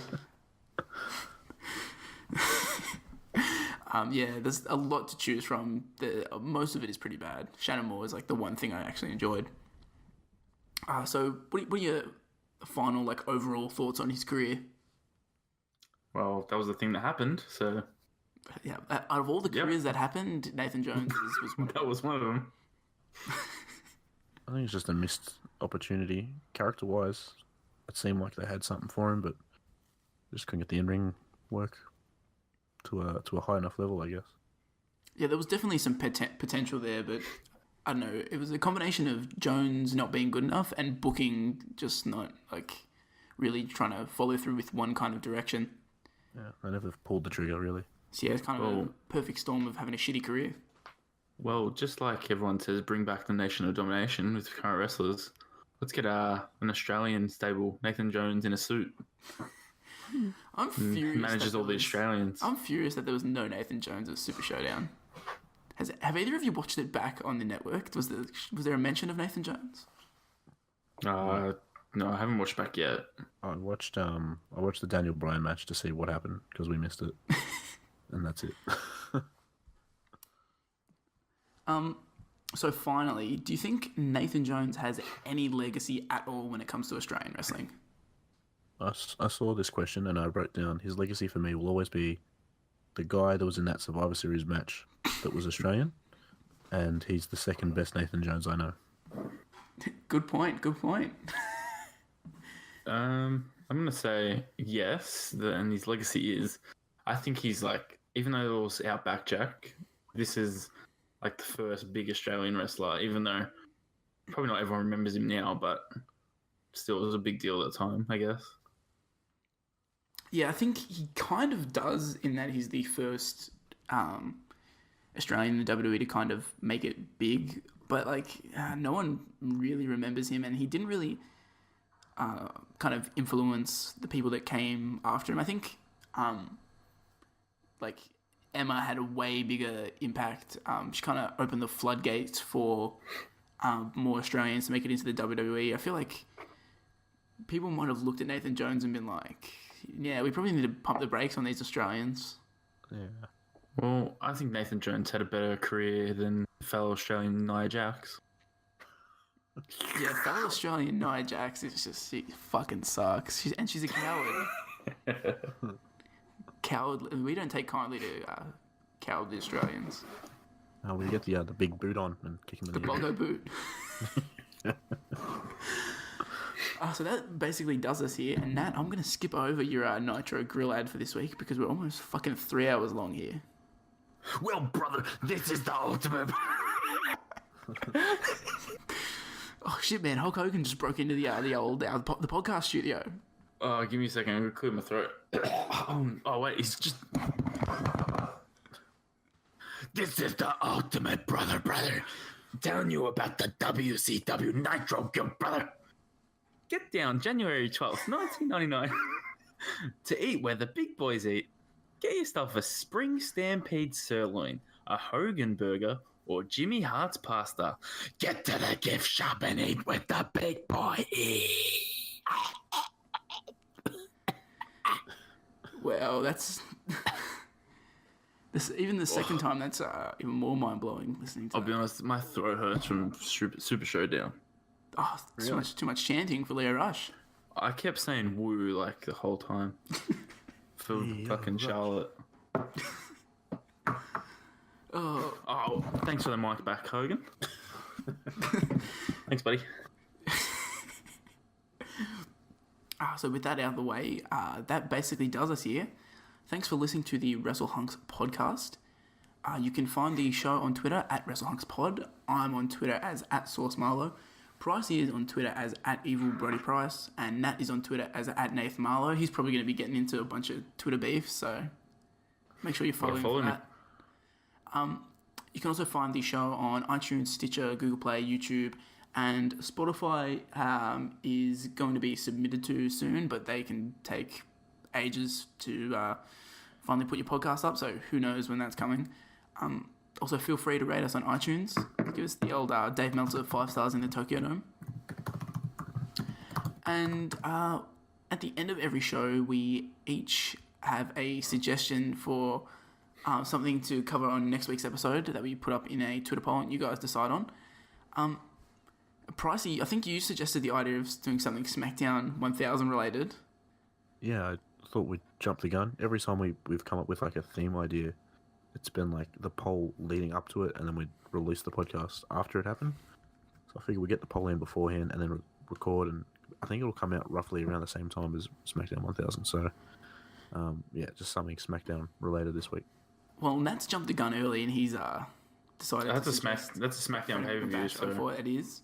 It's a good choice of pay-per-view. But what are you going with? Because I don't want it to be a pay-per-view, and that's the only one people pick. Well, I've gone an episode of SmackDown. I was going to go the first I'll episode of remove SmackDown. No, keep it there, because... No, I've got a better one. You reckon? Okay, well, I'm going the first episode of SmackDown, because I don't know if it's terrible, but it's still iconic, and I'm sure there's some dumb moments. It's very cool. I've picked the first Friday night SmackDown, because... Ooh, yes, that's a good one. 2005, that's prime Brody Price viewing.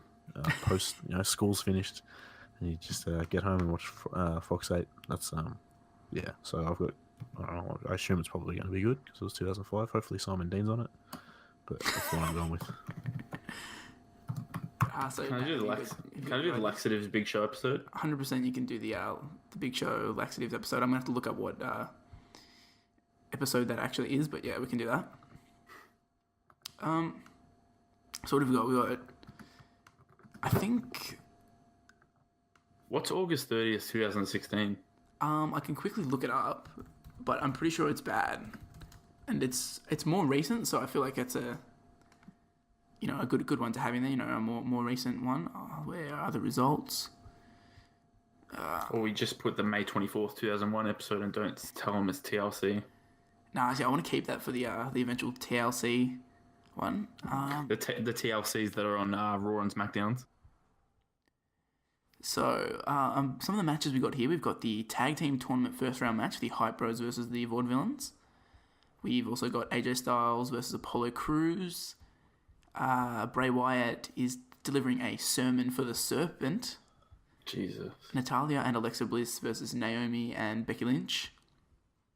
Tag Team Tournament first round match, the Headbangers versus Heath Slater and Rhino.